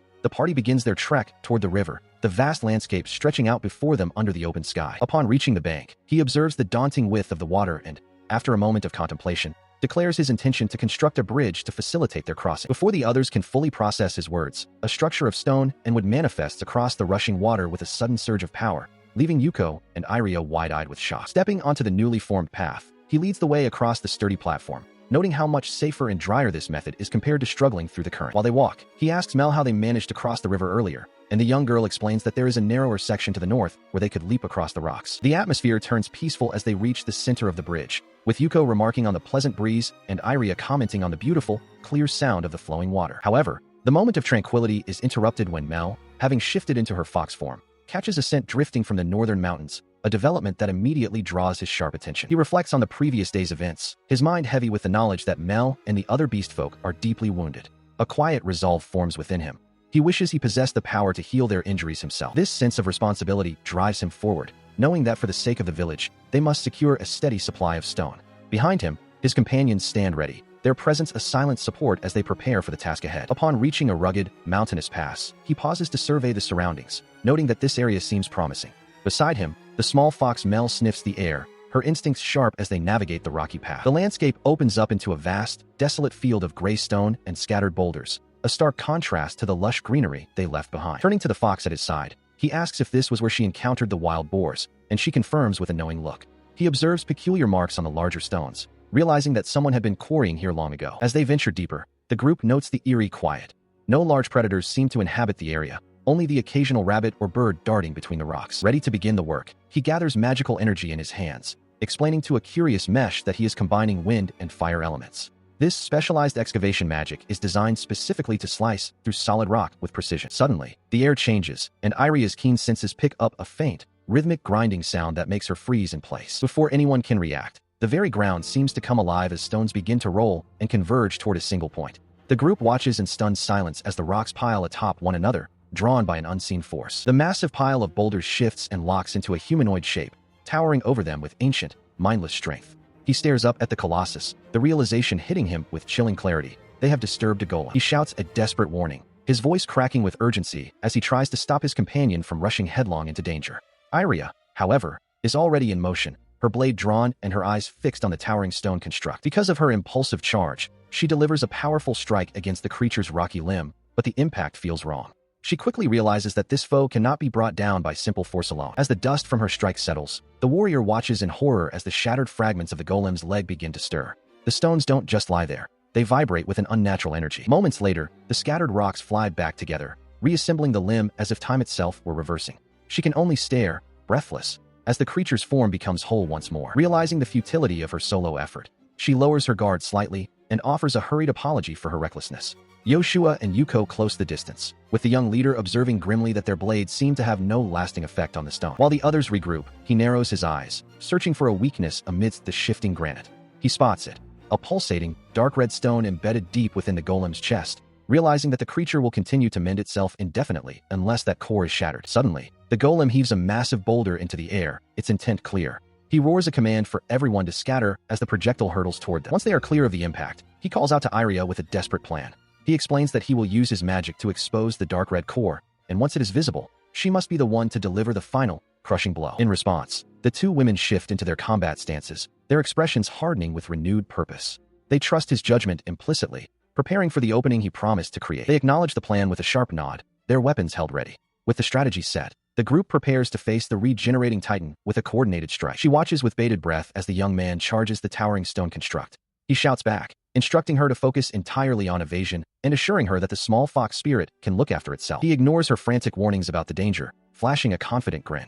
To him, this lumbering giant isn't a threat, but the ideal opponent for his specific set of skills. He stands his ground as the golem brings its massive fists down in a thunderous strike, undeterred by the shower of debris. As the dust settles, he reaches out, activating his unique ability to absorb the very matter of the creature. From the sidelines, the elven girl watches in stunned silence, her eyes wide at the display of power. He realizes that because the golem's form is composed entirely of inorganic rock, it is perfectly susceptible to his touch. With a focused breath, he intensifies the pull of his magic. He watches as the creature's massive arm begins to disintegrate, the stone crumbling and flowing toward him as if caught in a localized vortex. The golem seems to pause, its simple mind unable to process the sudden loss of its physical mass. He notes with grim satisfaction that his rate of absorption is far outstripping the monster's ability to regenerate. The tide of the battle has shifted completely in his favor. He continues his relentless touch, causing the stone giant to wither as more of its body is consumed by his power. Seeing the opening he has created, he bellows for his companions to strike. The horned warrior heaves her massive club, her face set in a mask of fierce determination. She delivers a devastating blow that shatters the golem's upper torso into 1,000 fragments.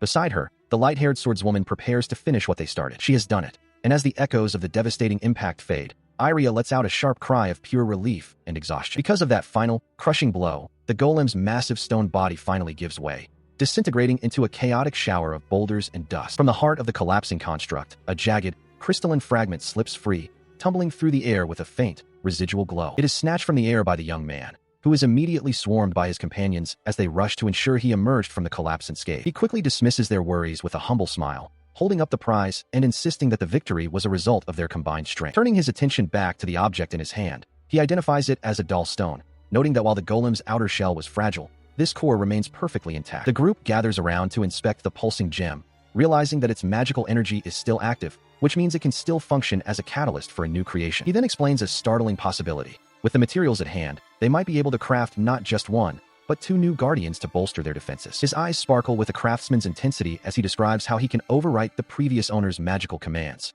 binding the stone's power to his own will. Without a moment's delay, he activates his crafting ability, and with a thunderous roar of shifting earth, a new golem begins to rise from the rubble, fully under his command. He explains the nature of his creation to a stunned Iria, who marvels at his ability to craft even lifelike beings. He admits he isn't sure if the golem truly counts as a living creature, but emphasizes that this particular construct is unique. Turning his attention to the hulking stone figure, he tests its utility by asking if it can quickly harvest large, square blocks of rock from the surrounding terrain. The construct responds instantly to his command, hoisting a massive boulder with effortless grace. Behind it, the companions watch in sheer disbelief, their eyes wide as they witness the golem's overwhelming physical power. As the machine sets the stone down, the horned warrior attempts to match its feet, straining as she tries to lift a heavy stone with a single hand. She quickly realizes the absurdity of the comparison, grunting under the weight, while the others look on with a mix of amusement and concern. While she struggles, he watches the scene with a confident smile, satisfied with the results of his craft. Regardless of the technicalities of its existence, he knows they have gained a powerful and dependable new ally for the challenges ahead. A frantic cry echoes through the settlement as a young messenger rushes toward the group, his voice strained with urgency as he warns of an impending disaster. He points trembling fingers at the towering mass of stone looming over them, his panic rising as he demands to know if the creature is an enemy. Yuko, however, breaks into a wide, toothy grin, her eyes gleaming with excitement as she identifies the massive construct as a golem, a creation of their own making. Stepping forward with a modest smile, the young creator introduces the stone giant as their newest ally, leaving his companions in a state of stunned silence as they process the sheer scale of his achievement. Mel and the others can only stare in disbelief at the sheer size of the new companion. As the initial shock fades, Iria inquires about the purpose of the massive stones the construct carries, prompting him to explain his plan to utilize the material for the village's outer defenses. He notes that while it will take some time to gather enough stone, the work has already begun. He continues with renewed energy, suggesting they prioritize the reinforcement of the vulnerable northern gate to ensure the safety of everyone within the walls. Moving to the perimeter, he places his hands against the rough surface of the existing structures, his focus intense as he begins the arduous task of shaping the landscape itself. Beside him, Mel and a small slime watch the process with keen interest. His companions watch in breathless anticipation, their faces illuminated by the sheer scale of the transformation unfolding before their eyes as the earth and stone respond to his will. Within moments, a magnificent and imposing stone gateway stands where there was once only open air, its sturdy battlements and reinforced doors a testament to his growing power. Gazing up at the monumental structure, Iria notes that this is undoubtedly the most ambitious creation he has ever manifested. He echoes her sentiment, looking at his hands with a sense of genuine surprise at his own capabilities, admitting he didn't think he could build something so large. Eager to see if the new wall can withstand a true blow, Yuko winds up a powerful strike, forcing him to shout a desperate plea for her to restrain her strength before she tests the masonry too severely. He frantically insists that he should be the one to check the durability through less destructive means. He watches as Yuko delivers a powerful blow to the newly constructed wall. Despite the effort put into it, the structure crumbles under her demonic strength, proving that the current materials are insufficient for true defense. Seeing the debris, he realizes that the wooden fortifications must be replaced with stone as soon as possible. His mind also drifts to the mention of a fire mage, a potential threat that makes the need for fireproof stone walls even more urgent. Turning his attention back to his creation, he observes the massive stone golem standing ready. It is the key to the rapid reconstruction he envisions. Under his direction, the golem begins its tireless labor, hauling massive logs and clearing land with ease. The villagers, including young Kai, watch in stunned silence as the construct performs the work of dozens of men in a fraction of the time. A sense of accomplishment washes over him as he sees the progress. Nearby, Iria and Mesh observe the transformation of their home, their expressions a mix of relief and wonder. He begins to map out the future, imagining the flimsy log fences replaced by sturdy stone and the simple huts upgraded to durable houses. The sheer scale of what he can now achieve fills him with a newfound energy. His planning is interrupted when Yuko approaches, her expression tinged with a hint of concern. She asks if he has seen Mel anywhere recently. He admits that he hasn't seen the young fox girl since the early morning hours. She explains that she had hoped to prepare a meal with her, but Mel seems to have vanished. Deciding to take action, he tells her to go ahead and start the food preparations while he goes to search for their missing friend. As he walks away, he reflects on how hard the werewolves have been working and how their humble nature has earned his genuine respect and concern. As he begins his search, he is spotted by Iria, who calls out his name. She seems to have been looking for him as well, perhaps with news or a request of her own. She stands beside Yoshua as Yuko approaches with a worried expression. When asked if Mel is with them, Yoshua admits he hasn't seen the young fox girl since the morning, speculating that she might have gone off to hunt. Because of this uncertainty, he looks toward the village square where several beast folk are working. He suggests they seek information from the wolfkin nearby, hoping someone might have spotted her. Approaching a group of the wolfkin, they find a large, gray-furred elder who confirms their suspicions. He explains that Mel mentioned finding a patch of excellent mushrooms near the southern river and had set off with a basket to collect them. He hesitates to let them help, however, expressing his reluctance to impose further on the group after everything they have already done for his people. In response, the young man insists that it is no trouble at all, explaining that he wants to properly thank the tribe for the mushrooms Mel was so eager to gather. Despite his gratitude, the elder remains concerned, warning that he would feel terrible if any of them were to come to harm or exhaust themselves on their behalf. She then steps forward, her expression softening, but her voice firm as she tells the elder that she cannot stand the thought of them being treated as outsiders or burdens. She earnestly asks for his permission to take responsibility for finding Mel. Relenting to her sincerity, the elder agrees and promises to inform the rest of his kin while Yoshua notes the sinking sun, urging the group to make haste toward the southern river before nightfall. As they hurry through the outskirts of the village, he voices his concern about the river's current, though he tries to reassure himself and Iria by noting that Mel is exceptionally fast and should be able to escape any immediate danger. He remains deep in thought, however, struck by the profound kindness and consideration the wolfkin have shown them despite their own difficult circumstances. He walks beside Iria, the evening air cooling against his skin as he admits that he understands Mel's heart all too well. This empathy stems from a bitter memory of his own past, when his home was burned and he was cast out as a child. In the harsh world of men, those deemed without value are often discarded without a second thought. The young man offers a somber smile, confessing his past helplessness, which leaves Iria in disbelief that anyone could ever treat someone of his character so cruelly. Because of that rejection, he had pushed himself to master the blade and the arcane arts through sheer solitary will, and he suspects Mel is driven by that same desperate need to prove her worth to those she cares for. As they press on, he warns that even if the wolfkin are innocent, there will always be those who seek to expel them if they are not seen as useful. This harsh reality is reflected in the wolfkin they pass, who are clearly straining themselves under heavy burdens to ensure their place in the community, just as Iria had observed. Moved by his words, she expresses a deep desire to speak more with the young fox girl, a sentiment he warmly shares, hoping they can all converse freely once the search is over. She suddenly points toward the churning water with a cry of alarm as they finally reach the riverbed. There, perched precariously on a jagged rock amidst the spray, sits the small, trembling figure of Mel. She huddles in fear as the swordsman realizes with a jolt of dread that the river has swollen rapidly, cutting off any path to safety and leaving the girl stranded. He stands beside Iria as they finally reach the young fox girl. Mel looks up in genuine shock, her large ears twitching as she questions why they would come all this way for her. He remains silent for a moment, a hint of sheepishness crossing his face, while Mel avoids his gaze, her ears drooping low in a display of guilt and uncertainty. In response to the girl's silence, Iria takes a firmer tone, explaining that while Yoshua is far too kind to ever be truly angry, she herself will not be so lenient. She scolds Mel, insisting that she must never venture into such dangerous places alone again. As they begin the walk back, she quickly cuts him off when he tries to downplay the danger by noting it was only a patch of mushrooms. She reminds them both that they are companions living in the same village and that causing such worry is unacceptable. She then stops and bows deeply toward the small girl, her voice softening as she pleads with Mel to be more careful in the future so they never have to experience such fear for her safety again. The young girl watches her with wide, curious eyes as Iria continues, pointing out how much the Foxkin have already contributed to their community. She specifically mentions the high-quality clay Mel's people discovered, something the other villagers had completely overlooked. Clinging tentatively to his sleeve, she admits that while her sense of smell is sharp, she lacks the physical strength to stand against a true threat like an ogre. She looks up at them, quietly asking if being useful in only that way is truly enough. The young woman responds with a bright, encouraging smile, asserting that Mel possesses unique talents that the rest of them lack, just as they have strengths that can support her in return. In response to her words, he nods in agreement, adding that by cooperating and combining their different abilities, they can all lead much happier lives. He reflects on how demi-humans are often marginalized by both human society and monsters, making their mutual support even more vital. Watching her earnest expression, he realizes that her vision for their future is the right one. He believes that if they can truly unite their disparate strengths, they might finally be able to overcome the hardships that have plagued them for so long. He extends a hand to the young fox girl, sealing their new alliance with a firm shake. Iria watches with a warm smile, noting that by helping one another, they can all lead richer lives. Mel accepts the gesture earnestly, promising to do her part in their shared future. Following their agreement, the group ventures into the woods to gather supplies, and Mel quickly fills a basket with a variety of mushrooms. Seeing the bounty, the young man suggests it is time to head back, as Mesh is likely waiting to prepare a meal for them. She proudly displays a particularly large specimen, identifying it as a rare medicinal mushroom. While it may not be for the dinner pot, its value for healing wounds and illnesses is immense, making their foraging trip a great success. The sun begins to set over the quiet settlement as they return to the safety of their home. Inside, a thick stew bubbles vigorously in a large iron pot, filled with chunks of meat and slices of citrus. The elven artisan stands over the stove with an expression of intense concentration. As the others gather around, curious about the fruit-filled concoction, she becomes slightly defensive, insisting that she knows exactly what she is doing.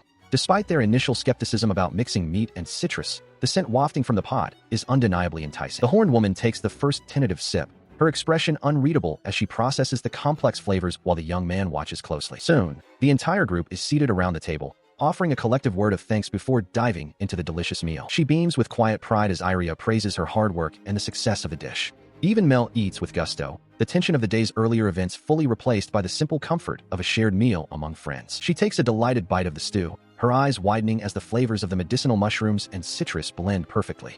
Yoshua beams with pride, boasting that his cooking is indeed delicious, while the others begin to dig in with equal enthusiasm. Yuko is equally impressed, marveling at the incredibly juicy texture of the mushrooms, a sensation she admits she is experiencing for the first time. Nearby, Mel continues to eat happily, her tail likely wagging as she enjoys the meal. The entire group sits together in the warmth of their home, sharing the bounty they worked so hard to collect. Yoshua notes with satisfaction that the rare mushrooms have been a resounding success, with everyone at the table. However, the peaceful atmosphere is suddenly interrupted when he catches a strange sound coming from above. He looks toward the ceiling, his expression shifting to one of sharp alert as the others pause their meal in confusion. He demands to know the identity of the intruder as a mysterious figure appears silhouetted against the night sky on the roof. The newcomer is a young girl with dark, bat-like wings, looking down at the group with an unreadable expression. The stranger remains perched on the edge, her presence casting a shadow over their dinner. Yuko whispers a wary suspicion, wondering if the winged girl has been drawn there by the scent of the meat Mel is eating. She seems to be struggling, her gaze fixed intently on the food below while she emits a faint, pained sound. It becomes clear that she is not an aggressor, but someone in distress. Her strength finally gives out as her eyes glaze over, and she begins to sway precariously on the very edge of the roof, losing her grip on consciousness. Without warning, she tumbles forward, falling straight toward the ground. He cries out a frantic warning, his heart racing as he realizes she is about to hit the hard floor. Fortunately, she lands safely on a cluster of soft slimes that cushion her fall perfectly. He praises the creatures for their quick thinking before rushing to the girl's side, calling out her name, Wiz, with deep concern. He and the others gather around the fallen girl, their faces etched with concern. Iria leans in close, noting that the stranger appears to have simply fainted from exhaustion.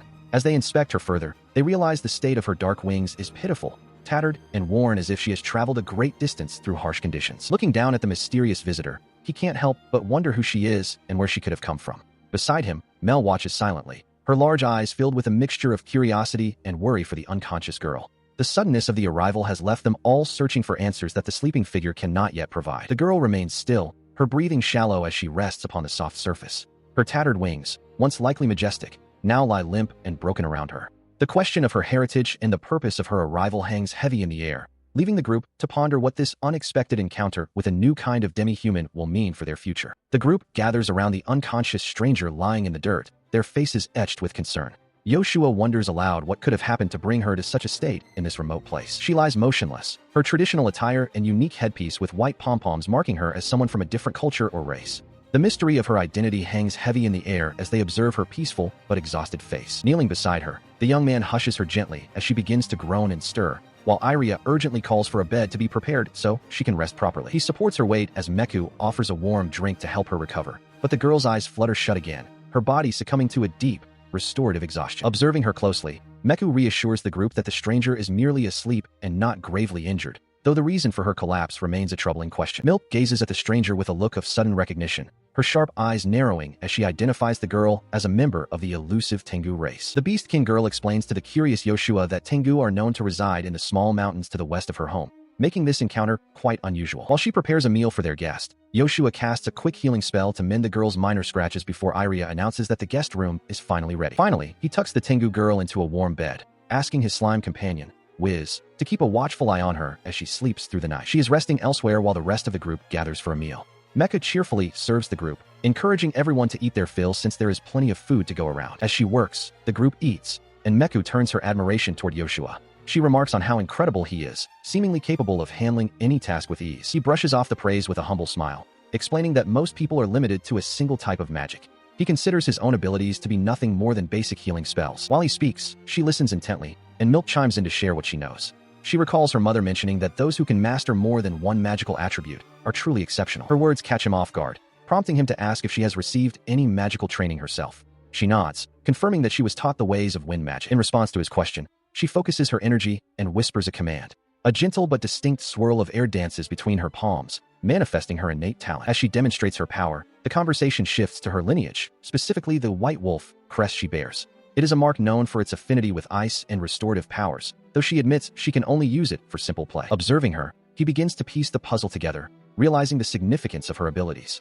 If her crest grants her ice and healing, yet she can also command the wind, she possesses a rare dual attribute potential. Because of this realization, he asks if she would be willing to teach him the magic she knows. She hesitates, explaining that her knowledge is limited strictly to the lessons her mother provided. Despite her hesitation, he suggests they start with something fundamental to test her range. Pointing to a bucket of water, he encourages her to visualize the concept of freezing, guiding her through the mental process of manifesting freeze. He hands a slender magic wand to the young beastkin girl, explaining that channeling her intent through the tool will make the visualization of her magic much simpler. Kraft watches from behind, curious to see the result of this new training method. Taking the advice to heart, she focuses her energy and utters the command to freeze. Instantly, the water within the nearby bucket solidifies into jagged shards of ice, prompting a wave of praise from her companions for her natural talent and the effectiveness of the wand. The success fills her with a newfound determination to train even harder, a sentiment that sparks a sudden inspiration in her mentor.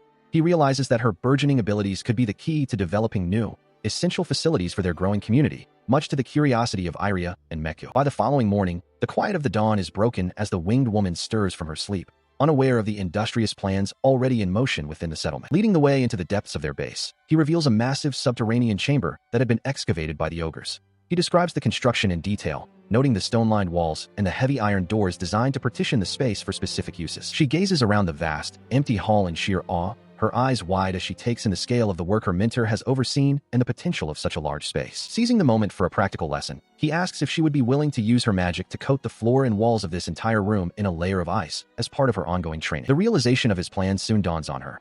By chilling the chamber, they can create a permanent cold storage for meat and fish, preventing spoilage and ensuring a steady food supply.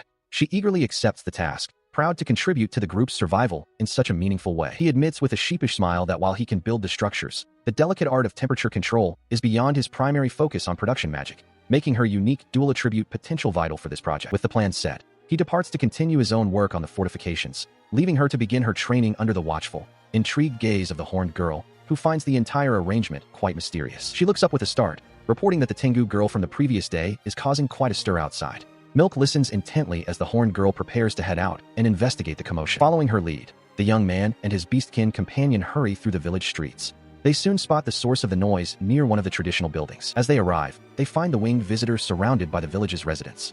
Despite her obvious exhaustion, she insists that she has recovered enough and expresses her gratitude for their hospitality, though she feels she cannot impose any further. She is interrupted when he steps forward to break the tension, introducing himself as Yoshua and asking for her name in return. She looks at him with a mixture of weariness and skepticism, pointing out that with her damaged wings, any attempt to take flight would only result in another painful fall. He pauses, a realization dawning on him that there might be strict protocols or taboos regarding their interaction with those from the outside world. The others watch the exchange with varying degrees of concern. He listens as the atmosphere shifts to one of formal introductions, where she reveals her name is Asa, a member of the Tengu race. In turn, the elegant elf identifies herself as Iria, the village chief, while Asuha dejectedly admits that her current state makes flight an impossibility. She is stunned when he declares, undeterred by the grim reality of her injury, that he will construct a device to return her to the skies. The proclamation leaves his companions wide-eyed and speechless at the sheer audacity of the promise. His words leave the village chief staring in disbelief, wondering if the young man possesses the wisdom of a legendary sage.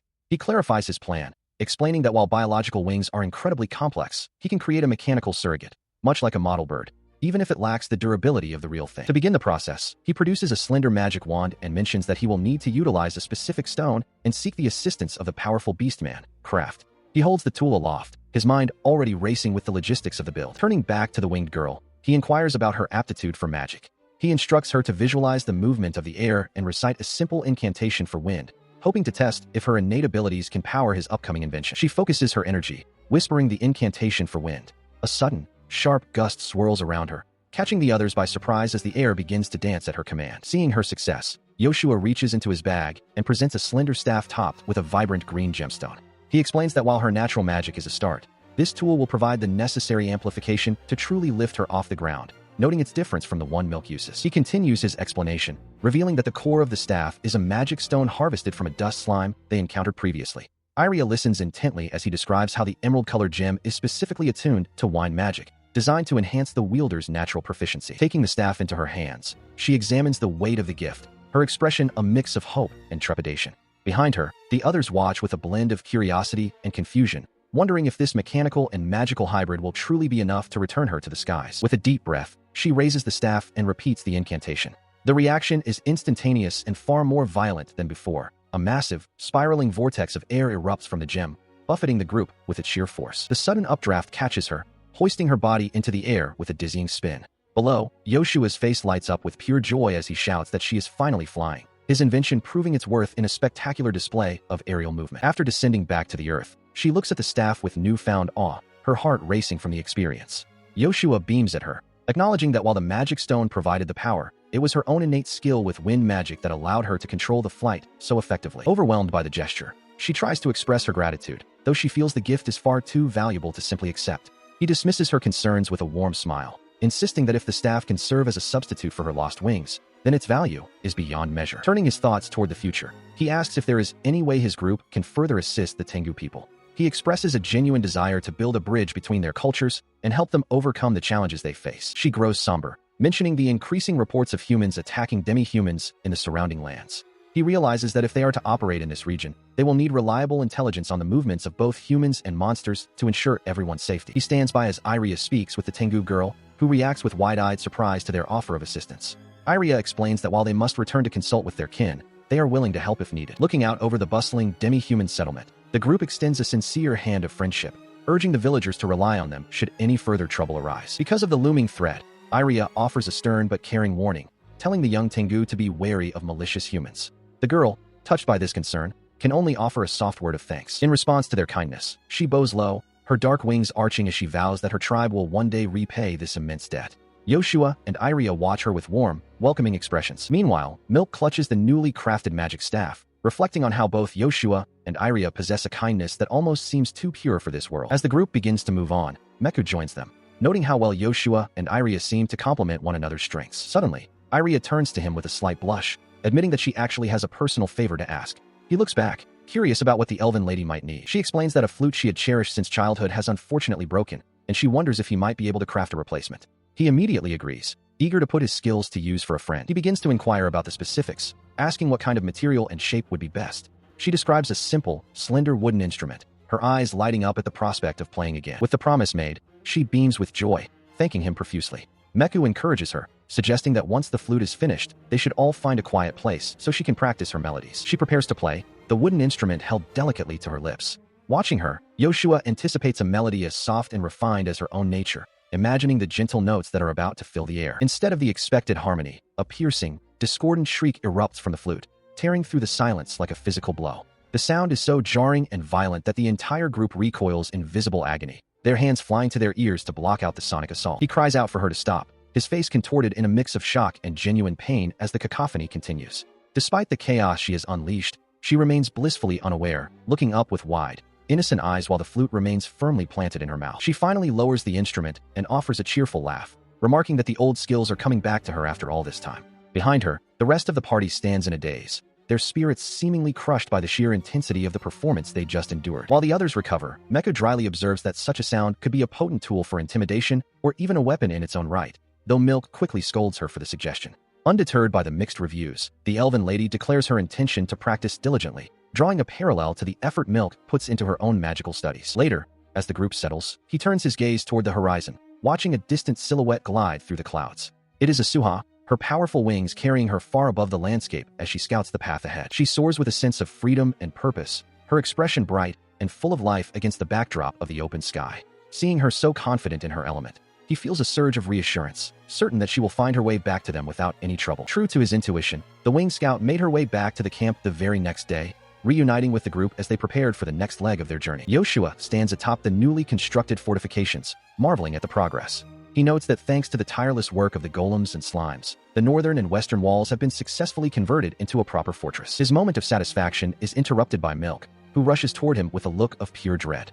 She urgently points toward the horizon, reporting that thick plumes of smoke are rising from beyond the northern mountains. Looking out over the battlements, they watch the distant haze. Milk's voice trembles as she wonders aloud if that direction leads to the home of the Tengu, fearing the worst for their neighbors. As the gravity of the situation sinks in, Iria joins them, her expression calm but resolute. She instructs the others to prepare for an influx of people, already anticipating the need for sanctuary. He leans over the edge of the wall, his eyes widening as a group of figures finally emerges from the distance, moving slowly toward their gates. Among the approaching crowd, Asuha appears, her wings drooping and her face etched with exhaustion. Seeing the state of the group, he realizes with a jolt of horror that they must have been targeted by slave hunters. The weary travelers shuffle into the courtyard, a ragged line of survivors seeking refuge within the stone walls. She looks up at him, tears welling in her eyes as she delivers the devastating news. Their entire village has been reduced to ashes. He immediately offers words of comfort, promising that they will welcome and protect every single one of them. Despite his kindness, the sight of a human sends a wave of panic through the refugees. One man recoils in terror, screaming that they have stumbled into a human trap and will surely be slaughtered, while the others look on in stunned silence. He stands frozen as the refugees erupt in a frantic panic, their voices rising in a chorus of terror. One man bellows for the others to flee, his face contorted with the desperate need to escape what he perceives as a deadly trap. Seeing the escalating chaos, Iria steps forward with a firm, commanding presence to defend him. She declares that he would never commit such atrocities, while the beastkin recoil in disbelief, shocked to see two humans standing together in the sanctuary. As the tension reaches a breaking point, Asuha joins the plea, her voice filled with desperation as she begs her people to stop their retreat. She continues her defense, her eyes brimming with tears as she explains that these individuals are the very benefactors who saved her life. She insists with every fiber of her being that they are nothing like the cruel humans who hunted them. Her words begin to reach them, and the lead beastman pauses, his aggressive stance softening as he processes the fact that they were actually welcomed into this fortress rather than captured. Sensing the shift, Iria speaks with a gentle, maternal warmth, acknowledging the immense suffering they have endured. She urges them to set aside their fear for a moment, offering them the simple comforts of food and a place to rest their weary bodies. The atmosphere finally begins to settle, and Milk steps forward with a bright, determined expression, offering her healing magic to tend to those who were wounded during their harrowing journey. Once the immediate panic has subsided, Asuha reveals the grim reality of their escape, explaining that only a fraction of their people survived. She recounts with a shudder how half were taken as slaves, while the rest were consumed by the flames of a single, terrifying human. This revelation strikes him like a physical blow, his eyes widening as the pieces of a dark puzzle fall into place. He realizes with growing dread that the description of the fire-wielding monster matches the very mage who laid waste to Milk's home. She describes the nightmare in more detail, recalling a man who seemed untouchable amidst the chaos. While other humans fought with numbers, this lone sorcerer stood apart, turning their lush forest into a desolate wasteland of ash and embers in a single, horrific instant. She listens intently as Yoshua presses for more details, questioning if the mage who attacked her village utilized any magic other than those devastating flames. Asuha confirms that it was only fire, her expression grim as she recalls the destruction. Because of his inquiry, she begins to describe the assailant, noting that he appeared to be a human youth around his own age, clad in purple garments. She adds that the stranger constantly proclaimed himself to be a child of the fire god, a detail that seems to strike a chord with the young man. This description triggers a realization for him, as he recalls that purple uniforms are the hallmark of the Magic University. He remembers hearing rumors of a top student there who bore the hero crest, wondering if this arrogant mage could be the same individual. As the conversation continues, she reveals another troubling detail. Just yesterday, she spotted someone flying through the western sky. Her concern deepens as she explains that several of her companions who headed in that direction days ago have yet to return. She explains that there is a settlement nestled within the forest, a place where humans have established a town. It was toward this area that her missing friends had ventured before the disaster struck. In that town, she had discovered a dark truth. Ogres and werewolves were being subjected to forced labor.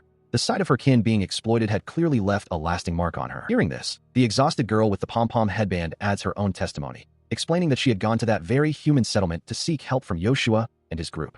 However, instead of aid, she was met with hostility and was attacked by the residents earlier that day. He processes this information, concluding that the individuals who raised Asuha's village likely hailed from that western town. It becomes clear to him that the settlement is almost certainly a stronghold for illegal slave traders operating in the shadows. Looking toward his companions, he warns that they must prepare for both the slave traders and the fire mage. He realizes that their current location may no longer be the safe haven they once thought it was, and that more slave hunters could be dispatched at any moment. Meanwhile, the arrogant mage remains focused on his own twisted goals, asserting that they must maintain their advantage or lives will be lost. He insists on immediate action, his cold gaze suggesting he will stop at nothing to achieve his ends. Gathering his core group together, Yoshua addresses Iria, Meku, Milk, and the small slime, Wiz, stating that he has an urgent matter to discuss with them all. He lays out the intelligence gathered by Asua, warning the group that their current location is likely a target for the slave hunters and that they must prepare for an imminent arrival. The elven lady considers the gravity of the situation, her expression turning serious as she suggests they consult on exactly how to handle the threat when it manifests. She remains resolute, declaring with absolute certainty that no one under her protection,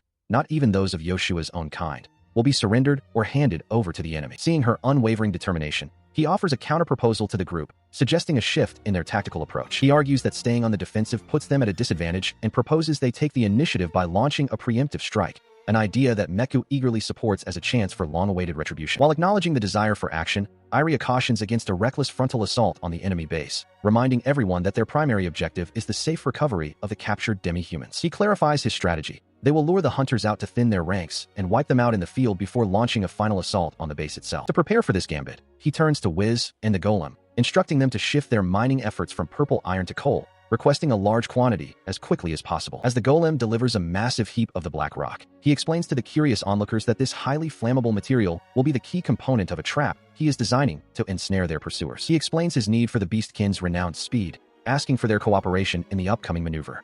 Milk, her animal ears perking up with determination, assures him that they are willing to do whatever is necessary to assist in the coming conflict. Turning his attention to the winged woman, he apologizes for the dangerous nature of the request, but asks her to reveal the exact location of the enemy's base. He reasons that if they can predict the direction of the hunter's approach, they can effectively funnel them into the traps they are preparing. With the initial scouting plan set, he places his full trust in the two of them, entrusting the success of this critical first step to their capable hands. Milk nods solemnly, her expression hardening as she accepts the weight of the responsibility. Before they depart, he pulls the winged scout aside for one final task, requesting that she use her mastery over the air to create a powerful draft from the top of the castle walls. He instructs her to seek out the Horned Commander for the specific details of the timing and coordination. As the scouts head off to fulfill their roles, the young leader stands before the towering stone walls of the fortress, his gaze fixed on the horizon where the enemy lurks. He mentally rehearses the sequence of events, knowing that the success of the entire defense hinges on the precise execution of these opening moves. He then approaches the Horned Woman, explaining that since he will be occupied on the front lines, he needs her to take full command of the remaining forces. She listens intently, her sharp eyes reflecting the gravity of the situation as she accepts the mantle of leadership. This decision causes a stir of concern from the elven noblewoman, who questions the necessity of him putting himself in such direct peril. He counters firmly, explaining that for his tactical gambit to succeed, he must be positioned at the very edge of the engagement to trigger the traps at the perfect moment. Turning back to the elf, he softens his tone and asks her to remain stationed at the main gate, ready to lead a decisive charge the instant he gives the signal. She bows her head in acceptance, her initial worry replaced by a resolute commitment to follow his lead. He continues his instructions to the commander, detailing how she must relay orders from her vantage point atop the wall to ensure every unit moves in perfect synchronization. She absorbs the complex plan, her brow furrowed in concentration as she visualizes the flow of the upcoming battle. Finally, he oversees the last-minute preparations near the heavy fortifications, mentioning the need to inform the smaller spirits and position heavy weaponry upon the towers. Despite the daunting scale of the task, the group stands united, the massive stone construct behind them serving as a silent testament to the strength they have gathered. He stands before the massive ballista, his gaze fixed on the heavy machinery. He reflects on the nature of such tools, noting that outside of open warfare, a weapon of this scale is a silent, unnecessary burden. Turning to his companion, he explains the versatility of the siege engine. While Mecha questions if they should simply fire it, he clarifies that the device is capable of launching both massive bolts and heavy stones, depending on the tactical need. His attention shifts as the small, translucent whiz arrives, dutifully hauling a supply of coal. He acknowledges the slime's perfect timing, noting that this particular resource is reserved for the final stage of his gambit. He begins preparing the specialized munitions, carefully mixing finely ground coal with boar fat inside sturdy hemp bags. His plan is precise. The Tengu will take these incendiary packages into the sky and rain them down upon the unsuspecting enemy forces from above. With the preparations underway, he issues further instructions to Meku, emphasizing the need for coordination. Once the aerial bombardment concludes, the archers and crossbowmen are to immediately target the enemy's flanks, ensuring the trap is fully sprung before the rest of their forces return. High above the battlefield, dark silhouettes begin to streak across the sky, signaling that the first phase of the operation has commenced. Back on the ground, he confirms the placement of dried grass with the local workers, He assures them that the positioning is correct, as every element of the environment must serve the coming confrontation. The sound of approaching footsteps draws his focus as Milk and Wacko finally arrive, breathless from their task. Milk reports that they have successfully lured the enemy, a force of roughly 300, straight toward the village, and he quickly checks to ensure his scouts returned unharmed. He immediately pivots to the next phase of the defense, gesturing toward the village gates as he gives Wacko and the Beastkin their final orders. The werewolves and ogres are to pincer the enemy from the east and west, cutting off any retreat and capturing those who surrender once the initial resistance is broken. As he prepares to move out, Milk watches him with a trace of concern, questioning if he truly intends to face the coming storm alone. He offers a reassuring word, confident in his role as the final piece of the tactical puzzle. Mecca's expression falters, her face flushing with a mix of worry and realization as she looks toward her companion. Beside her, the Tengu girl gazes down at the weapon in her hands, her voice barely a whisper as she acknowledges the gravity of the task they have been given and the weight of what is about to unfold. He continues his steady march away from the village, his silhouette growing smaller against the path ahead. With a look of grim determination, he resolves that as a fellow human, it is his sole responsibility to step forward and sever the cycle of malice, even if he must face the coming storm alone to protect those he leaves behind. The group marches forward, their footsteps heavy on the path. They stop abruptly, eyes widening as a massive stone wall looms before them where none should be. Confusion ripples through the ranks. They question if they have lost their way or if the very landscape has shifted against them. Amidst the uncertainty, a sudden shove breaks the tension. One man is forced back, a harsh voice cutting through the air, demanding to know if he has lost his mind as well as his direction. High above on the ramparts, a familiar, arrogant figure looks down with a sneer. It is the young noble, his presence a sharp contrast to the bewildered crowd below. He ignores their cries, his focus shifting as he spots a human among the beastkin, his interest piqued by the anomaly. He demands to know who has dared to intrude upon this place. The young man below meets his gaze steadily, identifying himself as Yoshua and turning the question back on the noble, demanding to know what they are doing here. The name seems to spark a flicker of recognition in the noble's eyes. Because of this revelation, the noble's sneer deepens into a knowing grin. He recalls seeing the youth before, identifying him as a mere subordinate to his brother, Roig, a lowly magic engineer who has no business in such a place. He continues his boastful tirade, leaning in with a manic gleam in his eyes. He demands to know if the youth remembers him, declaring himself to be the Great Burnish, a prodigy of the magic university who wields the flames of the fire god, far above the station of a common laborer. With a mocking laugh, he dismisses the youth's presence entirely. He suggests that instead of playing at being a slave driver, the boy should scurry back to the safety of a schoolroom where he belongs, his voice dripping with condescension. This insult strikes a chord, but the youth remains silent, his expression hardening.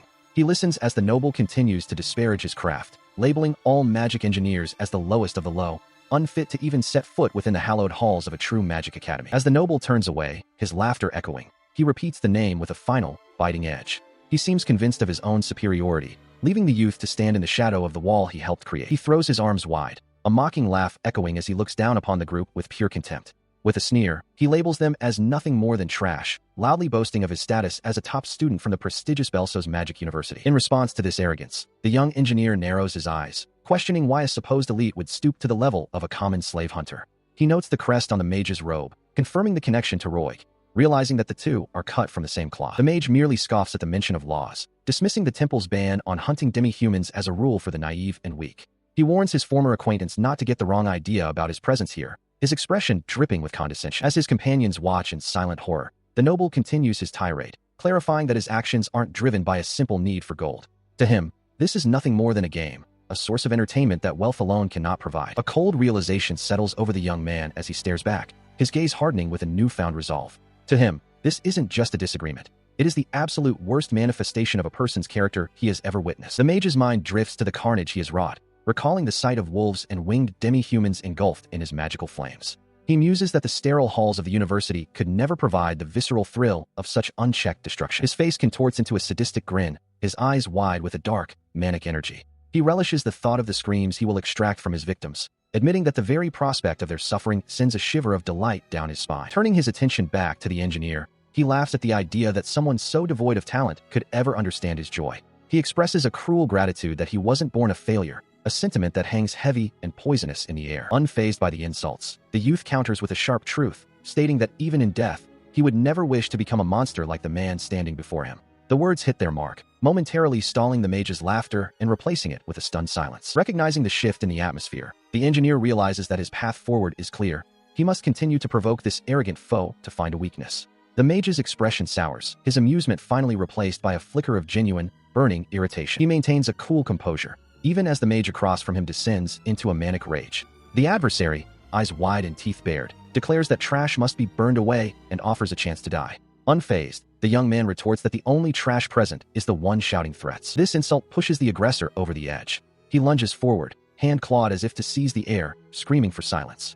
He demands gratitude, claiming that a lowlife should be honored to perish by his superior magic. The young man simply closes his eyes for a moment, enduring the verbal assault. The mage continues to boast, his voice cracking with arrogance as he promises that his spells will be the last thing his opponent ever sees. Suddenly, the air erupts in a blinding flash as the mage unleashes a torrent of god flame.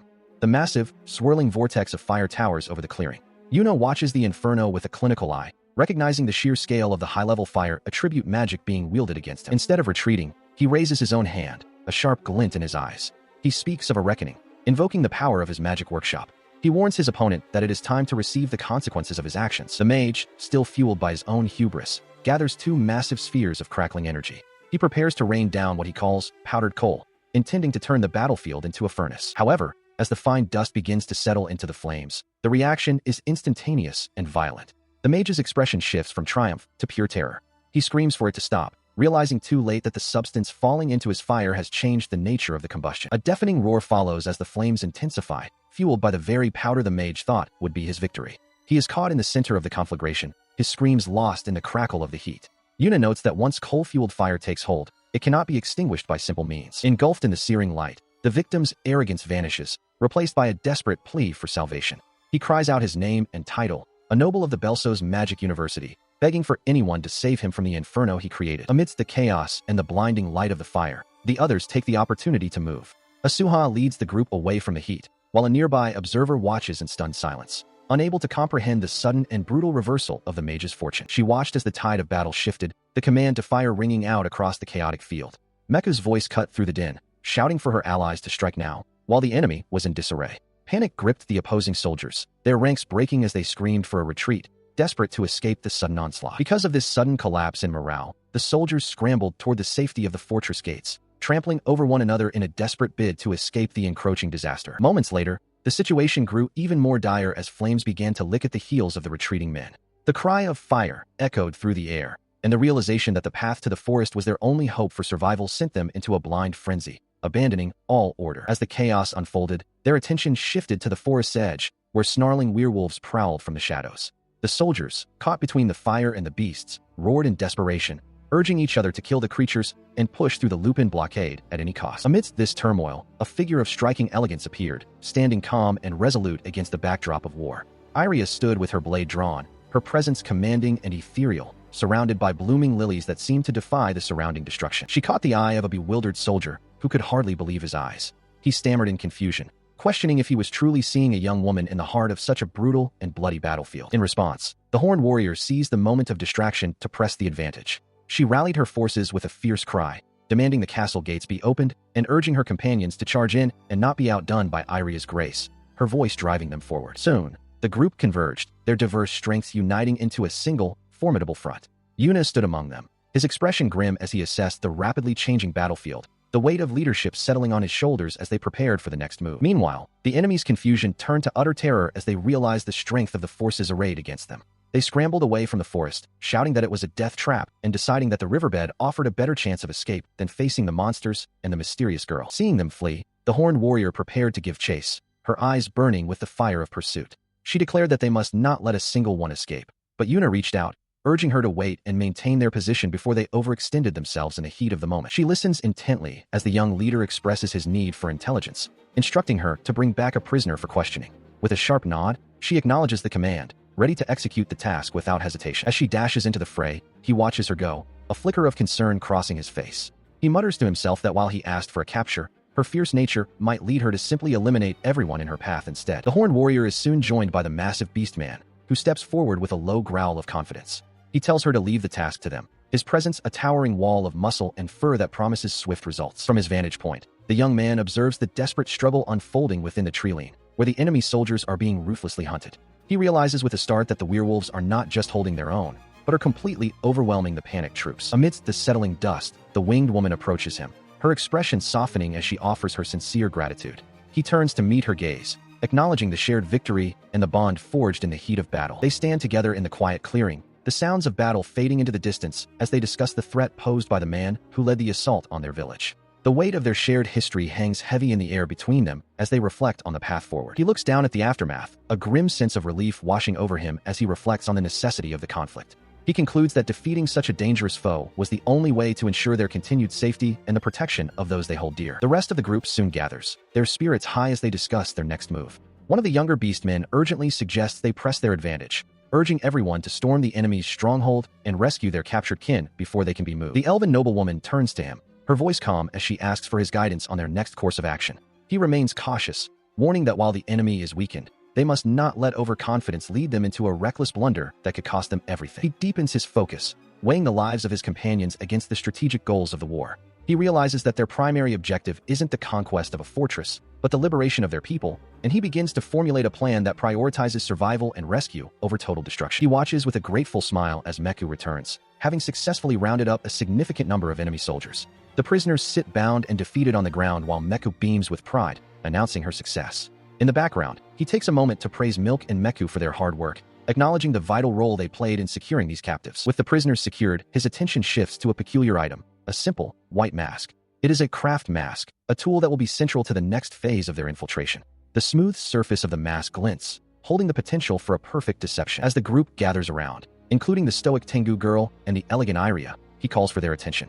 The atmosphere is thick with anticipation as he prepares to reveal the details of his daring scheme. Every eye is fixed on him, waiting for the signal to begin. Donning the mask, which sprouts two small, dark horns to complete the transformation, he assumes a new persona. With a confident smirk, he instructs his companions to follow his lead and play along with whatever story he tells. The stage is set for a high-stakes gamble behind enemy lines. Yoshua stands before the captured soldiers, his voice firm as he demands to know the exact number of troops remaining at their base.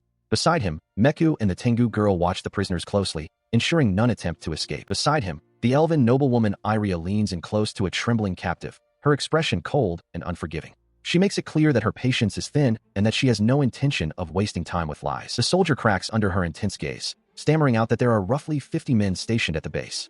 Unmoved, she begins a 10-second countdown, demanding more specific details before the time runs out. Seeing their comrade falter, the other prisoners desperately chime in, confirming the numbers and begging for their lives. They offer their full cooperation, terrified of the consequences if they remain silent. Satisfied with the information, the young leader turns to his allies and issues a series of swift commands. He instructs the Beastkin and the Tengu to take charge of the captives and escort them immediately to the northern stronghold. He surveys the growing assembly of diverse followers, noting the sheer size of the group that is gathered under his banner. Meku approaches him, her expression soft and respectful as she addresses him as Yoshua-sama. Noticing his contemplative look, the elf asks if a strategy has already formed in his mind for the coming rescue. He offers a confident nod, confirming that he has a plan to handle the situation. She watches him intently as he declares his ultimate objective, a rescue mission where every single comrade is liberated without a single casualty on either side. His resolve is clear, setting a high standard for the operation. Turning to the Horn Girl, he requests that she remain behind with half the Ogrekin to safeguard their current position. Though she feels a pang of regret at not being able to join the front lines, she accepts the responsibility of protecting their home, and he leads the rest of the company toward their next objective. He leads the group through the dense forest, the sound of their footsteps muffled by the thick undergrowth. As they crest a small hill, the young leader pauses when his companion points toward the horizon, where the faint outline of a human settlement begins to emerge from the trees. He turns back to his companions, his expression serious as he calls for a momentary halt to explain the strategy they will employ. The diverse group of allies gathers in a small clearing, their eyes fixed on him as they wait for their instructions. He lays out the plan with a confident smile, stating that their primary objective is simply to surround the fortress. However, this simple directive draws a skeptical response from the elven noblewoman, who questions if merely encircling the enemy will be sufficient, reminding him that even with his strength, defeating 50 soldiers single-handedly is no small feat. He clarifies his intent, explaining that pushing the enemy into a desperate corner might force them to use their captives as shields, so instead, they will leave a clear path for retreat and use their presence as leverage for negotiation. The elven woman nods in quiet agreement, acknowledging that avoiding unnecessary bloodshed is indeed the most favorable outcome for everyone involved. As she falls silent, he looks up at the bright, full moon hanging in the night sky, remarking that the timing couldn't be more perfect for their operation. He then calls upon the small slime and its kin to gather, instructing the massive beastman to begin distributing torches to everyone in the unit. Under the cover of darkness, the group prepares for the encirclement, with the horn-bearing girl and the others distributing torches to create the illusion of a much larger force as they move into position. She watched as the young leader ignited the first of many torches, his voice steady as he commanded the group to distribute the flames among their ranks. He then began assigning positions, directing the werewolves to approach from the north and east while the winged Tengu took to the skies to provide aerial oversight. The Oni were tasked with advancing from the south, ensuring the fortress was completely encircled as they moved to reclaim those held captive. With the plan in motion, he signaled for the elf and the young beastkin to stay close to him, while the winged warrior followed just behind as they marched toward the main gate. High atop the stone walls, the sentries squinted into the darkness, initially mistaking the approaching figures for their returning master before the realization of an intrusion began to dawn on them. Their confusion turned to sheer terror as they looked past the small group to the forest beyond, where hundreds of flickering lights suggested an overwhelming army was closing in. Panic surged through the battlements, and the order to retreat was shouted just as the heavy wooden gates were forced open. The heavy doors groaned as he stepped through the threshold alongside the horned girl, observing the visible distress among the remaining guards with a sense of grim satisfaction. The psychological blow had landed perfectly, leaving the enemy disorganized and vulnerable. A portly official stumbled forward, his face pale with sweat as he demanded to know who these intruders were and how such a force had appeared out of nowhere. The young leader met the man's gaze with a calm, unwavering stare, identifying himself simply as a demi-human before letting the silence hang heavy in the air. He then raised his voice, projecting an aura of authority as he announced himself as a special envoy representing the Findle Alliance. Behind him, his companions maintained their stoic presence, reinforcing the weight of his bold claim. The official stammered, completely unfamiliar with the name of this supposed coalition, while the youth secretly noted that their ignorance was expected, given he had invented the title only moments ago. He clarified that the Findle Alliance was a newly formed union of demi-humans, established for the sole purpose of putting an end to the cruel practice of slave hunting that had plagued their people. He stands firm before the fortress gates, his voice ringing with a cold authority as he demands the immediate release of every demi-human held within.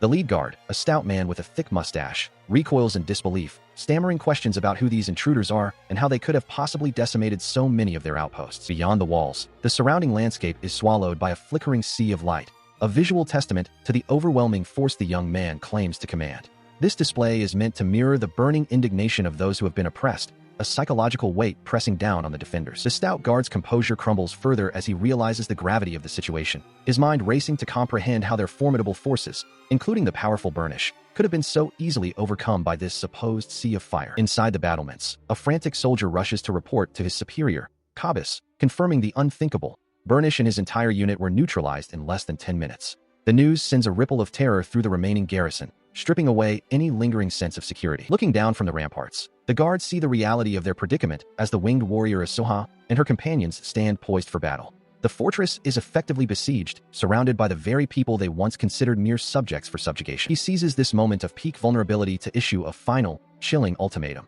They must liberate every prisoner and abandon these lands forever, or they will face certain death. The weight of his words leaves the lead guard trembling, caught between his pride and the instinct for survival. To emphasize the futility of resistance, he gestures toward the massive stone golems standing ready at his command. He warns that should they hesitate, he will not hesitate to order the constructs to reduce the fortress gates to rubble as a mere opening move. Faced with total annihilation, the high-ranking official, Kabis, finally speaks up, his voice strained as he requests a moment to consider the terms.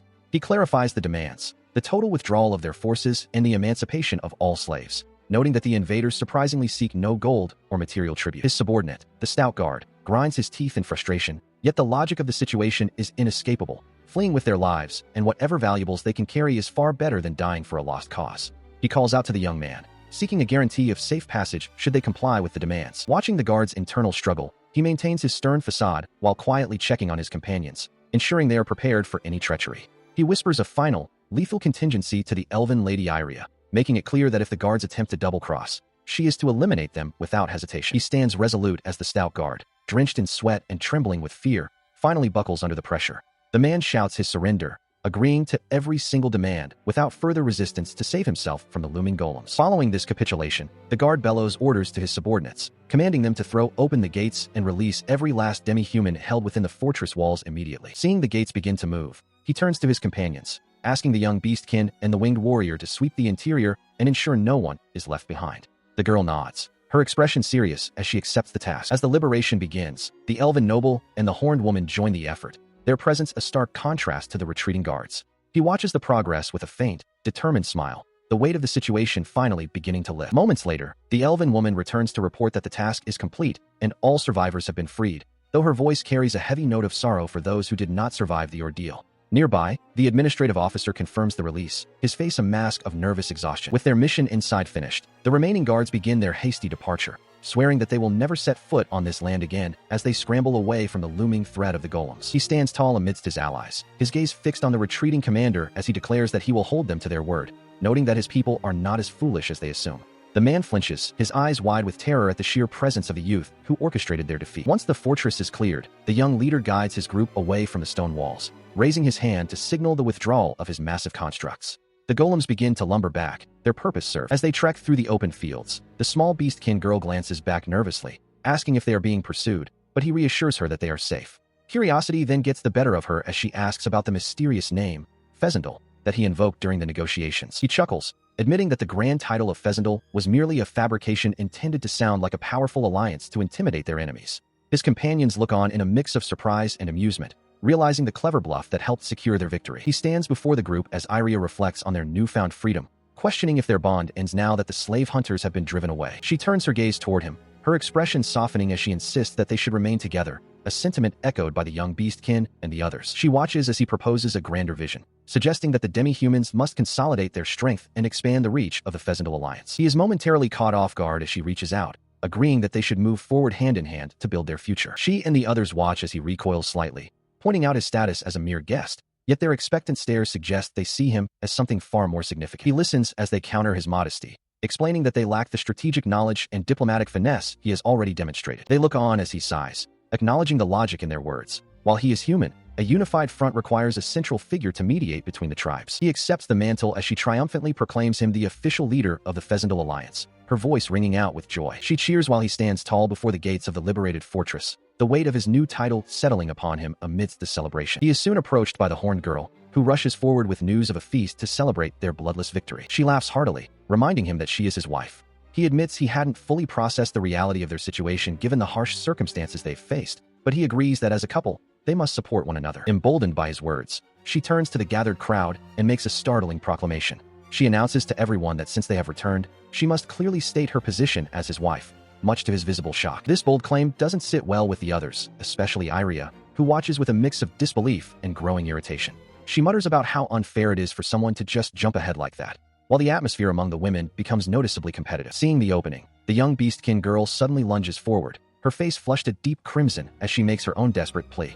She declares that since today is a day of celebration, she wants to hold a wedding ceremony right now and begs him to marry her as well. She clings to him tightly, refusing to let go as he tries to navigate this sudden surge of affection. He reminds her that he has already addressed this before, but his words seem to fall on deaf ears as she remains steadfast in her devotion. Sensing the escalating chaos, the winged warrior steps in with a more practical approach, offering him a bowl of food she has carefully prepared.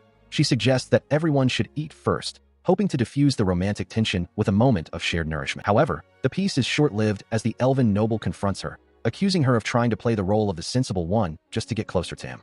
The two women exchange sharp words, their rivalry over his attention becoming increasingly transparent to everyone present. Amidst the bickering, they share a quiet, tense moment of mutual recognition, acknowledging that the competition for his heart is far from over. Even the small fox spirit nearby seems to sense the heavy air of expectation surrounding the group. Eventually, the tension gives way to the simple joy of a meal as they all gather around to eat the food that was provided. He expresses his genuine gratitude, and for a brief moment, the complexities of their relationships are set aside for the warmth of companionship. He stands with them as the sun begins to set on their newly formed alliance, looking out toward the horizon.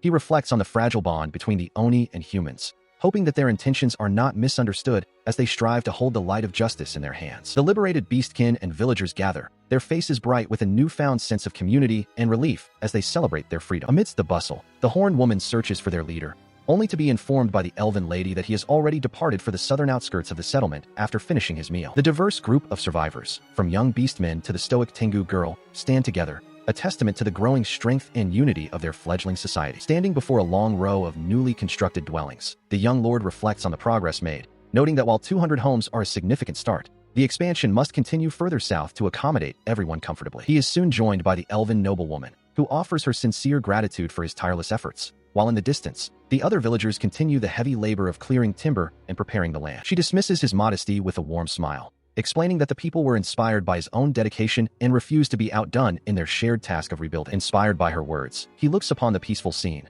feeling a profound sense of fulfillment that contrasts sharply with his past.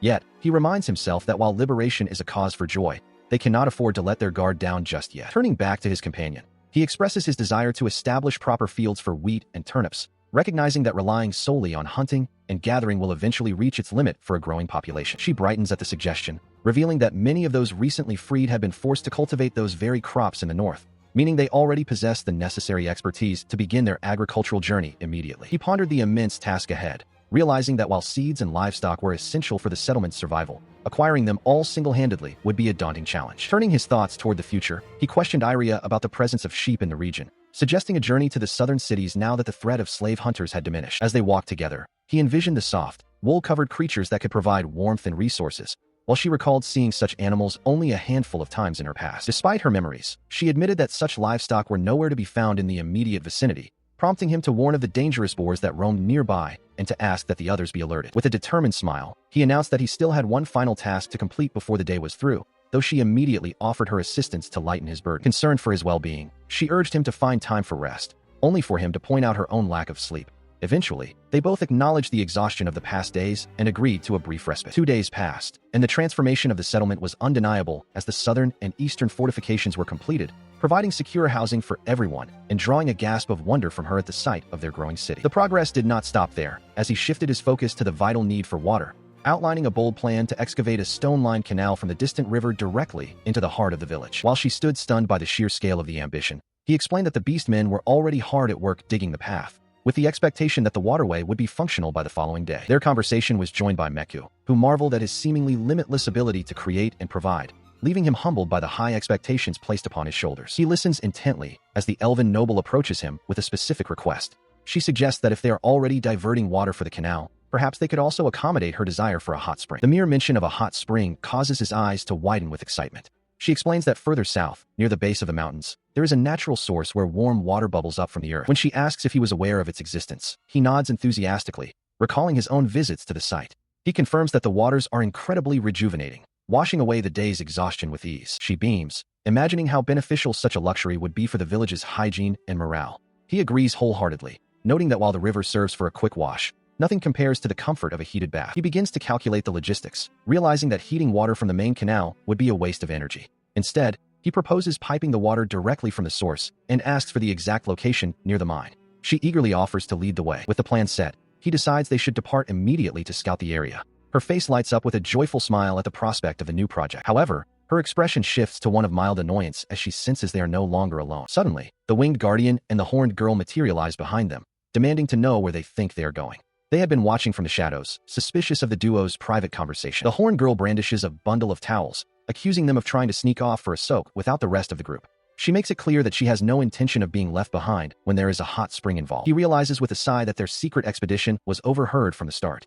Though he clarifies they are only going for an inspection, the entire group begins the trek toward the mountains together. He follows closely as the elf leads the way through the dense foliage, her voice filled with excitement as she announces they have arrived at their destination. Upon reaching the clearing, the young lord gazes in awe at the pristine pool nestled among the rocks, where a gentle waterfall cascades into the steaming basin. Approaching the water's edge, he notices the surface churning with intense heat and cautiously extends a hand to gauge the temperature of the spring. The instant his fingers touch the surface, he recoils with a sharp cry of pain, the water proving to be far more treacherous than its serene appearance suggested. Turning back to his companions with a look of disbelief, he questions how they could even consider entering such scalding depths, his skin still stinging from the brief contact. His concerns are met with unexpected enthusiasm as the elf offers to assist him with his bath, only to be interrupted by the horned girl who insists that such a task is her responsibility. Overwhelmed by their competitive offers, he firmly declines, his face flushing as he tries to maintain his composure amidst their playful bickering. Nearby, the quiet observer in the kimono watches the exchange, noting to her small fox companion that while some might thrive in the heat, the spring will require significant cooling for the rest of the villagers. As he considers the logistics of piping the water down to the settlement, a sudden, deep vibration rattles the ground beneath his feet, catching everyone off guard. He scans the surroundings for the source of the tremor, wondering if the earth itself is shifting, but the girl with the pom-poms warns that the rhythmic thuds sound more like the approach of a massive creature. He quickly assesses the situation, noting that their plans for the hot springs must be abandoned for the time being. He directs the group to head southeast, away from the village, intending to investigate the source of the tremors while keeping the others out of immediate harm's way. Beside him, Mecha teases Iria, suggesting she might have been hoping for a more intimate or exciting development from their outing. Iria, however, remains focused on the gravity of the situation, her expression stern as she ignores the light-hearted jab in favor of vigilance. Turning to the winged warrior, he instructs Asaha to fly ahead and warn the village of the potential threat while the rest of them make their escape from the forest. Asuha nods in silent agreement, her resolve clear as she prepares to take flight. She launches into the air with a powerful beat of her wings, disappearing into the canopy as the others begin a frantic sprint through the dense undergrowth. The sound of approaching danger. He suddenly skids to a halt, his eyes wide cloud of dust rises in the distance, accompanying that shakes the very earth beneath his boots. The shape suggests a massive force is on the move. He sees the threat as a massive herd of armor boars, though he finds it highly unusual. These creatures are typically solitary, leading him to suspect that the Demon King's army is somehow manipulating them into a coordinated stampede. As they race across the open plains with the dust cloud looming behind them, he notes a strange discrepancy. Despite their reputation for speed, these supposed boars are moving with a peculiar, sluggish gait that doesn't match the intensity of the tremors. He narrows his eyes, catching a glimpse of dark, matted fur through the haze instead of the expected tusks and hide, realizing with a jolt of confusion that his initial assessment of the stampeding creatures was entirely wrong. Instead of a wall of charging boars, a sea of massive, woolly creatures known as MOPU crests the hill, their dark, shaggy coats bouncing with every heavy step as they swarm toward the group. He stands before one of the beasts, explaining to his bewildered companions that these are monsters bred by the Demon King's army for their precious wool and milk. Though they look like overgrown sheep, they are notoriously aggressive and possess a surprising taste for meat. He observes the massive herd with a calculating eye, noting that while their wool could be valuable, facing such a large group head-on would be a daunting task. Beside him, Iria and Meku remain alert as the woolly creatures continue their relentless advance. He is suddenly startled when the silence of the stampede is broken by one of the creatures letting out a loud, articulate cry, demanding to know if the humans intend to interfere. The realization that these monsters can speak hits him like a physical blow, his eyes widening in disbelief as the herd draws closer. Staring at the vocal beast, he quickly deduces that this particular MOPU must be a leader, likely one specifically educated by the Demon King's forces to command the others.